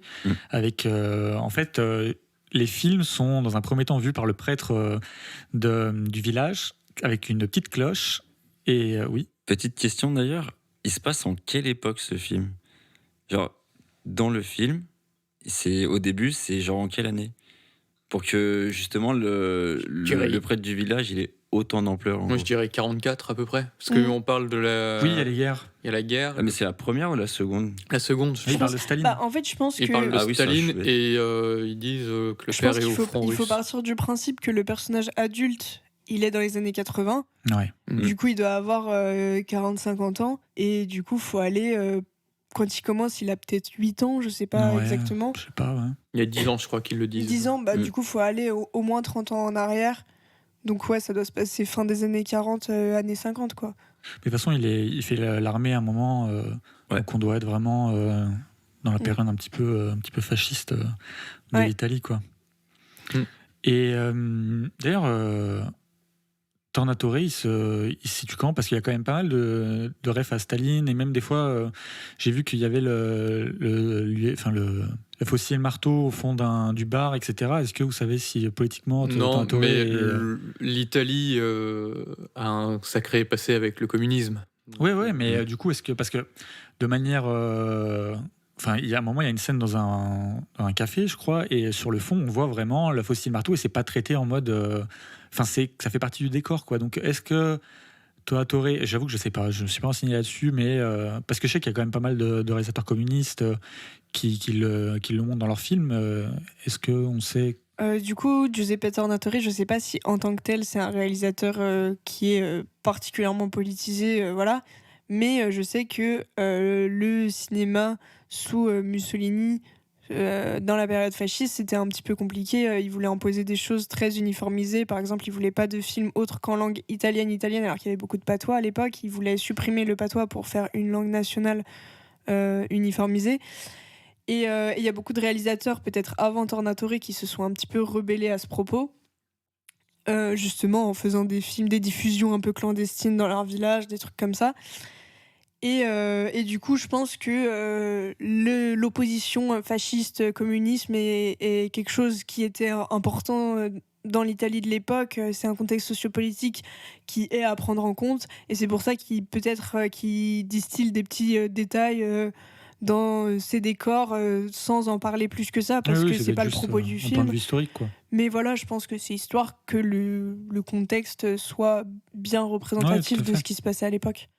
Donc, juste pour revenir sur la censure, du coup, parce que c'est de ça que je parlais. Donc, en fait, il y a le prêtre qui, avant chaque diffusion de film, regarde le film seul dans la salle et il a une petite clochette. Et dès qu'il y a une scène pornographique, c'est-à-dire une scène de bisous, c'est vraiment ça, Ouh là là. il agite la clochette et Salvatore, du coup, qui est le projectionniste. Non, Alfredo. Oui, j'ai dit quoi? Salvatore? Ah oui, Ouais. non, oui, Alfredo, pardon, doit censurer cette partie et donc la couper de la bobine, parce que du coup, on est à une période où c'est des bobines, je sais pas, c'est du 16 Ouais, mm, ou j'en sais 35 rien. mm, je crois. 30, ouais, voilà. Oui, je dis n'importe quoi, mais donc voilà, et il doit couper en fait la bobine et la recoller en fait pour pouvoir censurer ces moments vraiment très très pornographiques, quoi. Un bisou, enfin vous imaginez, c'est quand même quelque chose. Donc ce sujet est traité, mais il y a aussi la salle de cinéma comme lieu de vie. Parce que vraiment, alors après ça je sais pas, j'avoue que j'ai essayé de me documenter un petit peu là-dessus, mais j'ai eu du mal à trouver. En fait, si c'était spécifique au cinéma italien ou au cinéma peut-être plus latin ou autre, que vraiment la salle de cinéma est un lieu de vie où les gens viennent pour dormir, parlent, vraiment se retournent pendant le film. Enfin, on a vraiment quelque chose. Enfin, je sais pas si. Pendant ce temps, on a eu un petit problème de livraison. Et donc, en fait, là, on va reprendre. Mais bon, voilà, après une pause pour des problèmes de pizza non livrée, livrée non livrée. Donc, voilà, ne vous étonnez pas s'il y a une petite coupure ou si c'est un petit peu étonnant. Mais donc, voilà. Donc, Après, je suis un professionnel. c'est un professionnel. Donc, ne vous inquiétez pas, on reprend. Donc, du coup, on disait que le cinéma, c'est aussi une salle de lieu de vie. Ouais, dans Cinéma Paradiso. Enfin, Cinéma Paradiso, et je pense que ça peut donner la réalité du cinéma peut-être à l'époque en Italie. Hein. En fait, il y a plusieurs façons de consommer j'aime pas dire consommer à chaque fois que je parle de cinéma, parce que j'ai vraiment l'impression qu'on parle Ouais, de mais- visionner un film. visionner le cinéma. Et je pense que ça dépend aussi des pays. Je pense qu'il y a des endroits où c'est vraiment considéré comme un endroit de retrouvailles, de vie, où les gens ils vont pour dormir, discuter. Même je suis sûr qu'il y en a qui passent le film de dos à discuter avec d'autres, boire des coups, manger, etc. Et peut-être d'autres endroits, d'autres pays où c'est vu vraiment comme un endroit où tu regardes le film et tu te tais, quoi, et tu dis rien. Et là, en tout cas, on est vraiment dans un cinéma où ça vit, quoi. Bah, du coup, c'est aussi parce que c'est un petit village, c'est leur seul divertissement, c'est le seul lieu où ils se réunissent tous avec le bar, à un moment donné du film. Ouais, mais dans ces cas-là, Et ça permet aussi, je pense, aux réalisateurs de parler d'une époque qui n'existe plus, justement, à cause de l'arrivée de la télévision qu'on voit à la fin. oui, voilà. Ça, c'est le dernier point dont je voulais parler. C'est que le cinéma, donc, qui survit à la télévision et à la VHS dans ce film. Et ça peut aussi... on peut le lier à ce qui se passe en ce moment avec les plateformes, etc., le Covid. Et il y a quand même un truc assez optimiste de dire que le cinéma, en fait, il arrive à survivre à chaque fois, quoi. On a eu aujourd'hui, on se dit oui, le cinéma va mourir parce qu'il y a les plateformes, le Covid et tout. Mais en fait, cette question de la salle de cinéma qui meurt, elle a toujours existé, en fait, quand la télé est arrivée, avec la VHS, enfin, vraiment. Donc, et le cinéma est toujours là et il survit. Donc là, c'est un peu tous les thèmes que je trouve que le film traite. Moi, Oui, ça me Pauline. permet de rebondir. Je vais pas forcément digresser sur Cinema Paradiso parce que c'est un de mes films préférés au monde. Je n'en ferai que des éloges. De toute manière, je pourrais y aller des heures. Ça me permet de le lier à un autre film qui est Splendor d'Ettore Scola, qui est sorti la même année et qui parle quasiment exactement de la même chose. Enfin, d'une manière assez différente, mais ça parle aussi de la salle de cinéma. Bon, ce qui est drôle, c'est que les deux réalisateurs, donc deux réalisateurs italiens, ont fait ces films la même année et n'étaient pas au courant que l'autre était en train de préparer un film sur la même chose. Et du coup, dans Splendor, c'est Marcello Mastroianni qui joue un exploitant qui a sa salle de cinéma, qu'il a reprise à son père. Enfin, son père montrait des films dans des petits villages avec son camion, et il montait sa toile sur la place du village et tout le monde venait s'installer. Et du coup, lui, il a créé une salle. Et en fait, ça parle de cette salle qui commence à être dépeuplée. Il y a de moins en moins de gens qui viennent. Il y a un gars qui veut la racheter pour faire un grand centre commercial, voilà. Et au final, il y a des super beaux moments de communion où tout le monde se réunit pour sauver ce cinéma. C'est un film absolument magnifique qui est aussi truffé de références. Il n'est pas un petit peu plus sombre? Il n'y a pas l'histoire de mafia, tout ça? Non. Non? Non. C'est vraiment centré sur cette salle et le fait de la faire vivre et de la voir se dépeupler, alors que justement c'était un lieu où tout le monde rigolait ensemble, machin, où il y avait au début il y avait tous les jeunes qui allaient, il y avait des gens même qui étaient debout, tout le monde ne pouvait pas s'asseoir. Et les jeunes qui se draguaient, en fait, qui venaient même pas pour regarder le film, ils venaient pour draguer la fille qui leur plaisait, discuter avec leurs copains, enfin bon, voilà. Et au final, elle est de plus en plus dépeuplée. Il y a juste les 3 mêmes personnes qui viennent tout le temps dans la salle, le critique qui est toujours avec toutes ses revues papier à l'ancienne et qui vient voir les films pour écrire sa petite critique, le vieux qui s'en fout du cinéma mais qui est amoureux de la projectionniste. Et enfin voilà. Et au final, le cinéma est en perdition, va se faire racheter. Et en fait, on se rend compte que c'est un lieu tellement important pour cette communauté que tout le monde va finalement faire un effort pour sauver ce cinéma. En fait, à la fin, les sièges sont en train... Je vais spoil. Les sièges sont en train de se faire démonter. Et il y a tout le monde qui vient s'asseoir dessus, tous les gens du village, en mode vous pourrez pas les démonter si on est assis dessus. Et il y a une super belle référence à La vie est belle de Frank Capra, avec ce côté communauté qui vient sauver la personne qui a tant apporté pour eux à travers ce cinéma. Et du coup, ça rejoint même tout à l'heure ce qu'on disait sur Be Kind Rewind, sur ce côté communauté, parce que dans le Cinema Paradiso aussi, il y a le cinéma qui brûle, je crois, Oui. à un moment. Ouais. Et au final, ils font, il me semble, une projection sur la place, justement sur une grande toile ou quelque chose Alors, en comme fait, ça. C'est pendant cette projection que ça brûle. Ouais, mais après, il n'y a pas un truc où ils aident tous pour le reconstruire ou je sais pas quoi. Oui, c'est ça. Ils appellent, ils disent tous ouais, mais il y a ce type, il a gagné au loto et tout. Et du coup, il rachète. Ah oui, le napolitain. Et, Oui. et il refait le cinéma parce qu'il a de l'argent. Oui, c'est vrai qu'il y a Et ça. on voit l'ouverture du nouveau Cinéma Paradiso. Nouveau. Et il y a tout le village qui est présent. Donc il y a aussi effectivement le côté communauté que tu disais Ouais, voilà. dans Cinéma Paradiso. Et du coup, je trouve que Splendor est d'autant plus pertinent sur ce que tu dis par rapport à le parallèle qu'on peut faire avec l'état actuel des salles et par rapport aux plateformes, parce que les gens justement désertent la salle en disant de manière tout à fait explicite mais de toute façon il y a ça à la télé ce soir, il y a ça, j'ai pas à bouger mon cul de mon canapé, pourquoi je viendrais au cinéma payer une place et tout.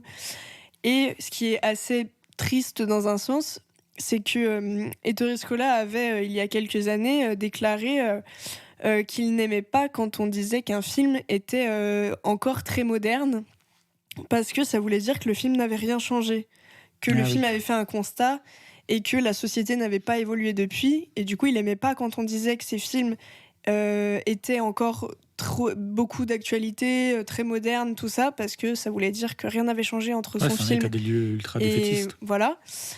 Et en fait, ce qui est très triste, c'est que son film est terriblement moderne, alors que du coup, il date de 88. Parce qu'on peut tout à fait dresser le parallèle entre ce qu'il raconte avec l'arrivée de la télé et les questionnements actuels sur la place des plateformes, du streaming par rapport à la salle de cinéma. Pour revenir sur Cinéma Paradiso, moi c'est vrai que c'est un film que j'ai absolument adoré. Je dois dire quand même pour les gens qui vont se lancer peut-être dans ce film que c'est peut-être pas le film le plus simple d'entrée quand on n'est pas amoureux du cinéma en tout cas. Pour plusieurs raisons, je trouve que des fois c'est un peu lent. C'est un peu lent parce qu'on passe énormément de temps à regarder des gens regarder des films. Et en fait, c'est très important parce que c'est vraiment à la toute fin où on se rend compte qu'en fait, on avait besoin de ces moments-là pour vraiment comprendre l'importance du lieu.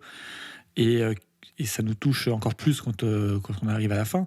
Mais c'est vrai qu'il y a vraiment un truc d'amour du cinéma. Enfin, vraiment, ce film transpire l'amour du cinéma.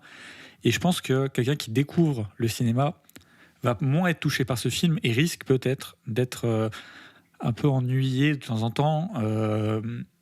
Donc, c'est un film que je trouve vraiment incroyable, splendide pour ce qu'il représente, pour le film en lui-même. Il est d'une beauté incroyable, mais c'est vrai que c'est peut-être pas le film que je conseillerais plus. Pour moi, c'est un film que tu regardes quand tu penses avoir déjà une avancée dans ta cinéphilie et que tu te dis, bon voilà, je pense avoir fait un chemin dans ma cinéphilie et c'est un peu la cerise sur le gâteau. Enfin, en tout cas, moi, c'est comme ça que je le vois. Et donc, là, je me tourne vers Frigo parce que je sais que Frigo, du coup, l'a vu. Donc, il a vu la version de 2 heures. Donc, voilà, je le redis, mais quand même. Mais t'as pas trop aimé, toi, Cinéma Paradiso? Non, mais alors, justement, c'est ce que je pensais, en fait. C'est que j'ai peut-être sûrement, en fait, il y a beaucoup de scènes qui manquent. Enfin, il y a quand même 1 heure de film en moins. Du coup, Il y a peut-être, je sais pas, peut-être de la narration que j'ai pas eue. du coup, je te coupe parce que Pauline, tu l'as vu. Est-ce Ouais. que c'est quoi comme type de scène qui. J'ai pas les trucs Je sais pas, mais précis c'est de en la tête, mais c'est très contextualisation, étoffé quoi. en fait. Ouais. Ouais, c'est des scènes de vie, des trucs comme ça qui apportent du cachet. Et... Je t'avoue que j'ai pas. Ouais, tu sais parce pas. qu'en fait, la première version, je l'ai vue il y a très longtemps. Ouais. Mais je sais que c'était beaucoup plus étoffé et les relations entre les personnages beaucoup plus approfondies dans la version de 3 heures. Non, parce que, en fait, si tu veux, je pense la première partie du film où il est enfant, j'ai bien aimé. Parce que, enfin, comment dire, c'est assez touchant, tu vois, puis même, tu vois que le gamin, vraiment, il vit pour ça, etc. Mais je trouve du moment que ça commence à basculer dans l'adolescence, ça devient un peu plat, tu vois. Enfin, je vois pas le réel intérêt. Puis même, peut-être la conclusion à la fin, tu vois, où elle revient pas, parce que dans tous les cas, il n'y a rien qui change. Ça s'arrête pas là sur le. Si. À la fin, c'est juste, il revient, il dit, enfin, bref, je vais pas m'étendre, mais en gros, c'est genre, il dit, il y a rien qui change, mais je reconnais rien, en gros, et ils détruisent le cinéma, et il repart, et c'est tout, tu vois. Ouais, c'est pas la même fin que. C'est Ah, ça. ça s'arrête comme ça. Enfin, non, à la fin, oui, après, il regarde le film où c'est les Ah. pellicules coupées. Oui, non, mais Enfin, alors, même c'est- ça, tu vois, je trouve pas ça. Déjà, tu le pré-shotes dès le début. Parce que tu vois toutes ces bandes qu'en plus il vole, il fait déjà quasiment cramer sa maison au début avec. Ouais. Moi, je trouve que Et c'est. je trouve que ça apporte rien de spécial en fait. Ah C'est oui, ok, si, non, mais si. ok, C'est la non, plus mais belle je suis d'accord. Pour moi, c'est c'est la scène de moi, c'est l'histoire. ouais, pour moi, c'est une scène qui est absolument magnifique. Moi, c'est la- Je trouve pas parce que c'est juste genre. Moi, je trouve que c'est une des plus belles scènes que le cinéma peut offrir. Oui, je suis d'accord. Ouais, Mais je suis vraiment d'accord Moi avec aussi. ça. En plus, non seulement il le reçoit comme un héritage d'Alfredo, mais Oui. nous aussi, en tant que spectateurs, on le reçoit comme un héritage. Ah, mais c'est magnifique. C'est magnifique et superbement bien parodié par les Simpsons dans un épisode aussi, qui est Ah tout ouais aussi magnifique. Ouais, où Bart regarde au cinéma aussi des scènes de baisers cultes du cinéma. Et très belle scène dans les Simpsons aussi. Et moi, je suis persuadé que si, par exemple, Frigo, tu continues à regarder des films, etc., c'est pas pour avoir une position Non, supérieure mais ou je quoi. vois, prends-moi de haut. Ouais. Mais je suis persuadé que si tu continues à regarder des films, etc., et que dans 1 an ou 2, tu regardes ce film, la version de 3 heures, je suis persuadé que même les petits défauts, les moments un peu lents, etc., tu les accepteras parce que c'est d'une beauté et ça te parle tellement, ce film, je trouve que... Mais c'est vrai que je le conseillerais pas forcément à quelqu'un de non cinéphile Non, pas parce du que tout. ça parle tellement à un amoureux du cinéma. Enfin, Oui. ça parle tellement de cette relation un peu exclusive envers le cinéma que si tu t'y retrouves pas, c'est vrai que tu peux Je pense trouver que ça tu un peu décroches. long. Ouais, pense mais que je tu trouve décroches. que tu vois, justement, Be Kind Rewind, eh ben, il est plus. Ouais. Tu vois, je le trouve quand même plus touchant entre guillemets sur cet aspect-là Ouais. que ce film-là. Bah, il est Honnêtement. beaucoup plus En fait, ludique après. Oui, c'est Ouais, mais c'est même vraiment après, pas la même chose. Après, même la fin, tu vois, je trouve en fait, tu la devines trop facilement. Limite, je trouve ça limite décevant en fait. Parce que oui, tu t'attends à ce qu'il regarde les trucs qui a été coupé, parce que c'est logique, tu vois. Je sais pas, moi, Et ça c'est m'a je sais pas, l'héritage que quelqu'un lui reste, que quelqu'un lui laisse, alors qu'il lui a dit de jamais le revoir. Enfin, je sais pas, c'est un peu naze. Il était même pas censé les avoir. Non, mais c'est vrai. T'as le droit d'avoir. Enfin, je veux dire, T'as de le droit, base, hein. il lui avait dit dans tous les cas, reviens pas. Et là, il est revenu parce que, bah, quand même, bon. Ok, je suis d'accord, sa figure paternelle, tu vois, mais genre, déjà, cet héritage, j'aurais même pas dû l'avoir. Oui, je sais pas. J'avoue C'est que. bof. Enfin, honnêtement, bof. Moi, je pense que faut aussi pas forcément prendre ses paroles de manière si littérale. Genre, il lui dit reviens pas pour qu'il aille faire sa vie et qu'il réussisse loin de ce petit village qui est beaucoup trop reculé pour qu'il ait l'avenir qu'il a en partant. Mais une fois qu'il a accompli son destin, puisqu'il devient réalisateur, et qu'il apprend la mort de cette figure paternelle, au final, c'est logique qu'il revienne sur ces lieux parce qu'il n'y a pas de risque qu'il se fasse de nouveau happer par ce monde peut-être trop petit pour ses ambitions. Ouais, moi je voulais revenir sur le côté pas un film pour entrer dans la cinéphilie. J'ajouterais que la première partie du film où Toto est enfant, je pense que c'est une bonne entrée, car il revient sur un truc que je trouve très important et qu'on a parlé un petit peu dans notre premier épisode, l'enfance au cinéma, où on voit quelque chose sur grand écran comme quelque chose de magique, et voir cet enfant sourire face au film qu'il regarde, rire et tout. Moi, je sais pas pour vous, mais moi, ça m'a fait retomber dans des souvenirs où j'allais au cinéma aussi, et j'avais la banane jusqu'aux oreilles, quoi. Il y a, dans cette première partie du film, quelque chose qu'on peut regarder même sans être cinéphile. Oui, mais je pense que. C'est ensuite, après, pour comprendre l'intégralité du film, peut-être qu'effectivement, je suis assez d'accord avec vous. Je Et pense le que ça film est un apporte peu quelque long chose. Vraiment, la cinéphilie, je pense que tu peux avoir deux visionnages complètement différents du film. Ah oui, non, Je complètement. pense que c'est un film que tu regardes au début de ta cinéphilie et à la fin, tu le vis vraiment différemment. Ah oui, oui, je pense aussi. Après, ça reste un grand film, cinéphile ou pas. Ah oui. Hein. Même si. Ah non, mais après, après, je suis Je sais peut-être pas aussi si totalement le fait aigri. d'avoir vu la version de 2 heures au lieu de la version de 3 heures, je sais pas ce que ça change. Mais en fait, là, pour avoir vu la version de 3 heures, je pense que il n'y a pas grand-chose que j'enlèverais. Même les moments qui peuvent paraître un peu longs ou de moments de vie dans le cinéma où on se dit bon, ok, on les a déjà vus. Enfin, ça se répète un peu. Mais en fait, à la fin, c'est tellement puissant et en fait, ça te renvoie tellement à tous les trucs. T'as l'impression presque d'avoir vécu dans cette salle de cinéma avec eux. Et je pense que t'enlèves 1 heure. En fait, t'es obligé de perdre de la beauté du film. Enfin, j'ai du mal à savoir comment tu peux enlever 1 heure et perdre en sincérité et tout ça. Enfin, Bah après, je Et pense pas aussi, perdre. sur les 1 heure, c'est peut-être qu'ils ont aussi raccourci tout le passage à l'adolescence, tu vois. Parce que je crois que quasiment plus de la moitié du film sur la version que j'ai vue, c'est quand il est enfant. Et vraiment, ça va super vite. Ado, il part, il revient, on lui dit de se casser et bim, il doit venir à l'enterrement, tu vois. moi, j'avoue que la version ado, c'est le moment du film qui m'a le moins intéressé. Je trouve que Je trouve ça apporte l'adolescence. rien. Ouais, je sais pas. L'adolescence, c'est. Pardon, l'enfance, c'est vraiment un moment magnifique du film. La fin, quand il revient, en fait, c'est magnifique aussi. Mais en fait, le problème, c'est que tu peux pas avoir la fin. Et cette conclusion de relation amoureuse, cette conclusion et tout ça, si t'as pas eu l'adolescence avant. Donc, en fait, c'était obligé en fait, de passer par là. Je sais pas, t'en penses quoi? Je sais pas, non, j'ai pas été conquis, donc je pense que je serais pas petit. Enfin, je serais pas. J'aurais pas une bonne vision, en gros. Ouais. Les différences entre les versions longues et la version cinéma se retrouvent sur Wikipédia, si jamais vous êtes curieux de regarder. Bah, Ok. je regarderai, je changerai peut-être pas d'avis. Ouais, Et- mais c'est. Oui, Pauline? Il y a un truc qu'on n'a pas abordé, c'est la sublime bande originale Oui. d'Ennio Morricone. D'Ennio Morricone, oui. Ouais, pas Et, mal, ouais. et la scène finale prend quand même aussi beaucoup d'ampleur grâce à ce thème qui est absolument magnifique. Ah oui, non, mais vraiment. C'est une BO, une des plus belles BO que j'ai entendues. Hein. Franchement. Mieux que elle- Batman. Oui, non, mais la BO de The Batman est très bien, mais la BO de Cinema Paradiso est est juste splendide, quoi. Enfin, vraiment, Ouais, je me ouais, suis ouais, endormi avec, du coup. Je l'ai mis pour m'endormir. Ah, Enfin, m'étonne pas.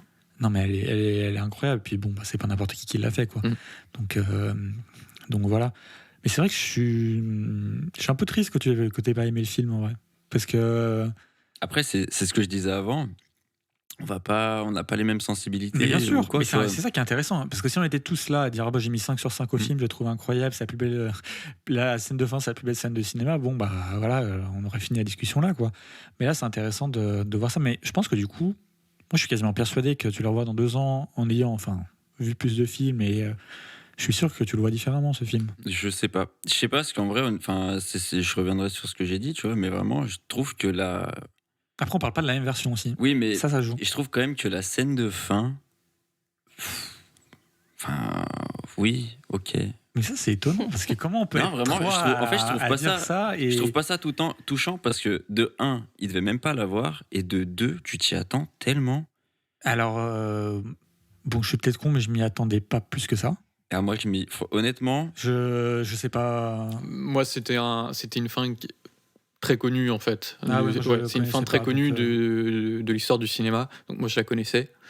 Et comme je l'ai dit, elle a été parodiée par les Simpsons, notamment. Ah, ok, moi, je sais Donc pas. du coup, je connaissais un peu cette scène. Après, peut-être qu'avec 1 heure de plus, tu aurais oui, non, eu mais le temps de peut-être. l'oublier un peu. Enfin, tu vois, Mais de après, moins tu le voir vois, venir.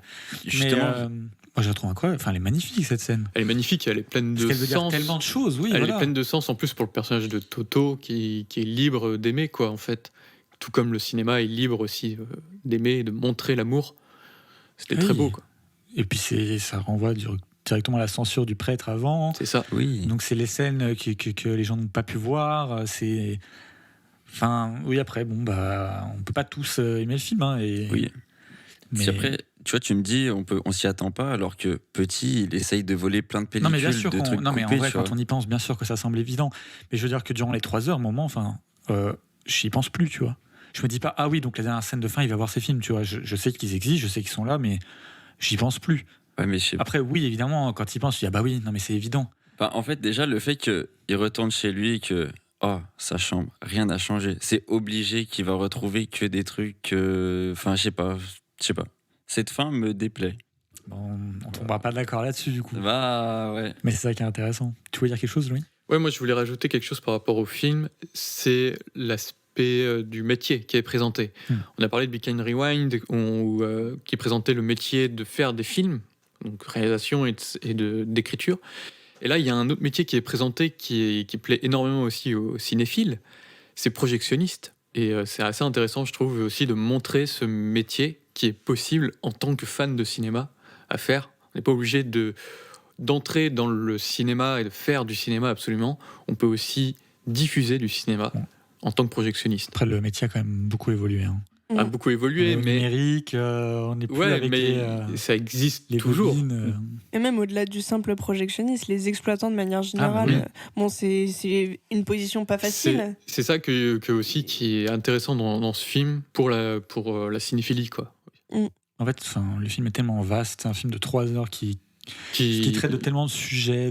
En fait, je pense qu'on pourrait vraiment en parler pendant. En plus, au-delà vraiment longtemps, quoi. Au-delà d'un film cinéphile, c'est un film initiatique aussi, quoi. Enfin, il y a tellement de choses à dire. Oui. Et pour continuer de dresser des parallèles et revenir à ce film sans vouloir avoir l'impression de forcer non plus, mais la relation entre le projectionniste et le jeune enfant m'a beaucoup rappelé, ou enfin plutôt l'inverse, la seconde m'a rappelé la première. Dans Last Action Hero, c'est un jeune garçon aussi qui est très ami avec un vieux projectionniste qui lui montre plein de vieux films et qui lui donne les accès en avant-première à ces films. Et c'est aussi un peu une relation comme ça. Non, mais la relation est magnifique. Qui est beaucoup moins développée que dans Cinéma Paradiso, mais ça m'y a fait penser en tout cas. Qui est peut-être une référence du coup à Cinéma Paradiso. Exact. En plus, probablement. Il a une bonne tête qui est. Enfin, franchement, il est. Doré, ouais, moi j'adore. Ouais, c'est un acteur que j'adore. Il a une bonne tête, quoi. Mm. Tu vois, tu te dis, mais voilà, enfin, c'est. Il donne envie de lui faire un câlin, quoi, le gars. Ouais, c'est un acteur que j'aime beaucoup. Ouais. Ouais. Et l'acteur qui fait le Toto enfant est incroyable. Ah oui, Ouais. Par contre, cet enfant, il est super bon. Ouais, vraiment. Hein. Mm. Il s'appelle Salvatore Caccio, donc il a le même prénom que. Il jouait son rôle, incroyable. Peut-être, hein. Non, pas du tout. Mais non, mais je voulais dire un truc, mais j'ai oublié. Je pense que ça me reviendra pas. En tout cas, pour ceux de nos auditeurs qui auraient déjà vu Cinema Paradiso et aimé Cinema Paradiso, regardez Splendor parce que c'est un peu moins connu et c'est vraiment tout aussi beau. Ah oui, si, je voulais dire un truc. Donc là, évidemment, personne. J'en ai parlé à Pauline. C'est un lien, je pense que qui est pas spécialement fait, mais donc j'ai vu il y a pas longtemps Before Sunshine. Et je dois dire que la scène dans la voiture de Cinema Paradiso m'a vraiment renvoyé à la scène dans la voiture de Before Sunshine. Je vais pas m'étaler sur pourquoi ici, mais si vous regardez les deux films à côté, vous verrez qu'il y a quand même des petites similitudes. Au niveau des personnages, je sais pas ce que t'en penses, Pauline. Du coup, tu me disais que ça t'était pas venu, mais en même temps, je pense que c'est juste parce que je l'ai vu quelques jours avant. J'ai vu les films de manière pas du tout rapprochée et du coup, c'est pas du tout des liens que j'ai faits. Non, mais bien sûr, moi, c'est comme je disais, c'est juste parce que j'ai vu le film, les deux dans la même semaine, donc j'ai vu les liens de personnes qui se retrouvent et qui ont eu un moment d'amour, mais qui n'a pas réussi à, comment dire, à cause d'un souci de la vie, quoi. Ils n'ont pas pu se retrouver et ils se retrouvent beaucoup d'années après, et en fait ils se rendent compte que tous les deux ils ont leur vie, mais ils sont pas spécialement complets dans leur vie, et que ils sont tous les deux encore amoureux. Enfin, c'est vraiment, moi j'ai trouvé quand même qu'il y avait un lien. C'était aussi là, c'est aussi une excuse pour parler de Before Sunshine et Before Sunrise. C'est dans Sunshine. C'est Sunset, non? Before Sunset, le deuxième. Tu dis Sunshine depuis le début? Ouais. Ah, je suis un idiot. Oui. Mais c'est Before Sunset. Et c'est quoi le nom Pourquoi je dis québécois, Sunshine Anthony? Alors c'est avant l'aube, tout est possible. Donc avant l'aube, avant minuit, ça c'est le dernier, et avant Le coucher de soleil. non, non, je sais plus. Le crépuscule. J'ai vraiment dit Crépuscule. Before Sunshine à chaque fois. Ouais. Je suis un idiot, c'est honteux par contre ça. C'est pas Personne bien grave. m'a repris avant. Mais non, J'étais pas sûre. Before Sunset et Before Rise. Ouais, ça y est, C'est je compliqué, suis complètement hein. perdu, alors que Ah, vraiment, c'est- Rise le premier, Ouais, Set Rise le le deuxième. Bah alors, Midnight le regardez-les. Rien à voir, mais je me devais de dire parce que c'est des films incroyables. Est-ce que vous avez d'autres choses à dire sur Cinema Sunshine? Sur Cinema Paradiso? Allez, c'est parti. Ouais, ça y est, la fatigue arrive, là, mais le j'ai manque fait de exprès, pizza là. arrive. Oui, je suis envie d'une pizza. Non, moi c'est bon, j'ai tout dit. Regardez ce chef-d'œuvre. Mais regardez d'autres films peut-être avant. Ouais, mais regardez ce chef-d'œuvre. Mais regardez Mais ce oui, chef-d'œuvre. regardez d'autres films. J'ai rien à dire. Arrêtez de me regarder comme ça. Bon. Et ben du coup, on va terminer sur les recommandations. Donc c'est comme ça que ça va se passer, c'est que chaque premier épisode du duo d'épisodes sera conclu. Donc chaque premier épisode sera conclu par les films de Letterboxd, et chaque second épisode sera conclu par les recommandations. Donc recommandations qui peuvent avoir un lien ou pas avec les thèmes, qui est juste une excuse pour recommander toujours plus de films ou de quoi que ce soit en rapport avec le cinéma. Donc on va commencer par qui a envie de commencer en fait? Eh ben, je sais pas. Bah vas-y, Frigo. Eh ben écoute, je vais faire ma recommandation de Messieurs Ludovic. Film. Non, en vrai, l'histoire est assez En vrai, marrante. hein. pour la blague, mais il faut Pour la blague, expliquer. mais- Alors, j'ai dû accompagner Deka à aller chercher un film à la bibliothèque. Et j'ai eu la magnifique idée de aller dans un rayon et lui dire que je tire dans ma main, on est obligé de le regarder. Et ça a donné Messieurs Ludovic, un chef-d'œuvre absolu, il faut qu'on se le Un dise. film de 1946. Ouais. Et j'ai plus du tout d'infos dessus. Je me souviens Je connais juste plus que- le nom Ouais, du réalisateur, honnêtement, mais je sais dedans, plus. il y a. Alors, je sais jamais lequel est lequel, mais il y a Bertrand Blier. Bertrand Blier, qui joue dans un. Alors, c'est écrit sur la jaquette, C'est qui vrai. joue dans son premier grand film. C'est Donc, vrai. on est vraiment sur quelque chose d'incroyable. Et si je me souviens bien, c'est tiré d'une pièce de théâtre. Oui, c'est ça. Et après, c'est un film des années 46, donc avec Oui, il y a du son racisme, lot de hein. choses Il y a qui du va racisme, avec. il y a un peu de sexisme, il y a. Bon, voilà, c'est. Voilà. Non, en vrai, regardez-le. Mais- Il est divertissant. Mais du coup, c'est drôle pour une raison. Oui. C'est qu'en fait, on s'est rendu compte, du coup, parce qu'on a vu ce film qu'on connaissait pas, on est allé sur Letterboxd Et en fait, personne n'a vu ce film sur Letterboxd. Enfin, il y avait 0 visionnage. Et j'étais jamais tombé sur un film qui avait 0 visionnage sur Letterboxd. Même des films qui sont même pas encore sortis, il y a des visionnages. Même des courts-métrages de je sais pas où, il y a des visionnages. Mais là, que dalle, 0. Du coup, si vous allez sur Letterboxd, vous pourrez trouver 2 reviews. C'est nous. La mienne, First. Et moi, c'est Last. Et lui, c'est Last. Donc, du coup, si vous regardez Messieurs Ludovic, donc déjà, bonne chance pour le trouver. Oui. Il est à la bibliothèque De Lyon. De Lyon. Il est trouvable. Par Dieu. Et donc, je pense que on peut faire avec ce film le film du podcast. Et en fait, toutes les personnes qui auront vu, je pense, ce film sur Letterboxd seront des gens qu'on aura. J'espère que tu ce auras serait trop drôle. recommandé. Parce que, franchement, je veux dire, c'est un film de 46. Ouais. On est en 2022. Ouais. Et pour Personne l'a vu. Et puis surtout, pour qu'il sorte de ma main Non, mais de oui. cette manière, c'est Non, incroyable. mais personne l'a vu. Donc, à mon Oui. avis, les personnes qui vont le voir et faire des reviews, ça va être des gens. Bah ouais. Il y a grande J'espère. chance que ça Ah soit bah, des gens j'espère. qui Franchement, aient j'espère. commandé parce que déjà, il n'est pas trouvable le film. Donc voilà, on va créer un groupe des Monsieur Ludovic. Voilà. Ça va être un nouveau truc. Voilà. Underground. Donc voilà, Ça c'est parle Rocco. de quoi? Ah oui, c'est vrai qu'on n'a même pas C'est vrai, on parlé. n'a même pas dit. Du coup, c'est très simple. C'est trois garçons qui naissent le même jour, qui s'appellent tous les trois Ludovic, chacun pour des raisons spécifiques et qui ont chacun leur vie un peu différente. Et il se trouve qu'il y a une fille, une femme du nord de la France qui décide d'aller sur Paris, parce que ces 3 hommes sont nés sur Paris, et va, grâce aux astres qui s'alignent, tous les rencontrer. Et voilà, suit une péripétie amoureuse Voilà. un quadrilatère amoureux. Ouais, c'est ça. Voilà, bon, après, ça reste les années 46, donc... Oui, mais encore, je trouve que. Bon, alors oui, Il y a- le il y a- racisme, il y a c'est évident. pire. Il y a. Je pense que vous verrez tout de suite. Oui. Mais au niveau du sexisme, ça. Bon, oui, Bah, c'est évidemment sexiste, c'est les années 46, oui. mais je veux dire, c'est Après, quand le- même.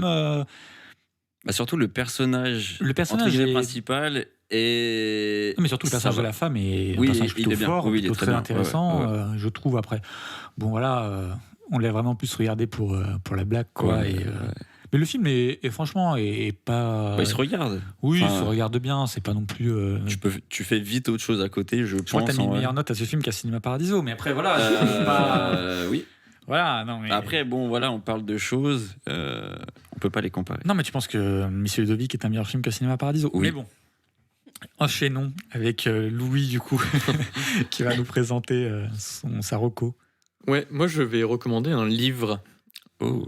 Ouais, un livre qui s'appelle 100 films sans histoire de Jean-Baptiste Toussaint, donc de la chaîne Tell from the Click sur YouTube. Donc voilà, très chouette chaîne YouTube sur le cinéma. Et dans son livre, en fait, il présente 100 films qu'il va lier avec son histoire personnelle. Donc le livre est découpé en plusieurs chapitres, enfance, adolescence, vingtaine, quand il a été à Montréal, puis trentaine. Et je trouve que c'est un super exemple de montrer comment le cinéma et les films nous construisent dans notre vie, dans nos vies personnelles, comment ils nous soutiennent aussi dans les moments les plus difficiles. Et du coup, c'est un livre que je trouve assez lié en plus avec ce qu'on vient de dire sur ce double épisode, sur la cinéphilie. Et c'est un livre que je recommande du coup chaudement. Et en plus, ça peut vous faire des listes de films à voir. Très cool. Et de tout genre, pour tout le monde, au grand public, comme plus intimiste. Bref, c'est un très bon livre et vraiment lié à ce sujet. Voilà. Du coup, c'est un livre qui peut se lire un peu, on va dire, que tu peux piocher dedans, Ouais, genre ouais. un peu un livre de toilette, quoi. Un enfin, peu. sans critique, Alors, non, mais Il y a un Oui, peu, je il y a sais un pas peu si de vous voyez ça, ce mais que en je fait, veux dire. L'expression est très drôle. il y a Oui, un peu de mais- ça, mais ce qui change un peu, en fait, c'est qu'il parle vraiment de sa vie personnelle. En fait, ce que je trouve très intéressant, c'est qu'il a voulu, quelque part, faire un peu son autobiographie, pas sous la forme d'une autobiographie. Et du coup, il y a quelque chose d'intéressant. Les films l'ont vraiment construit, même dans la façon dont il a écrit le livre. d'accord. Et du coup, ça le construit aussi dans sa vie et tout. Et il explique pourquoi, et c'est très intéressant, tout en donnant en plus quelques anecdotes assez rigolotes sur les films. Bref, c'est un bon livre pour ceux qui veulent aussi rentrer dans la cinéphilie et ce qui permet de comprendre vraiment la façon dont les films peuvent construire des vies. Voilà, c'était ma recommandation. Mais bah, écoute, très bien, Pauline. Mm. Alors moi, j'ai voulu recommander quelque chose d'accessible facilement pour tout le monde gratuitement. Contrairement à Messieurs Ludovic, que vous ne trouverez jamais. C'est légalement sur J'espère Internet. que ce sera toujours le cas au moment de la diffusion du podcast. Mais en ce moment, il y a énormément de films de Michael Haneke qui sont disponibles.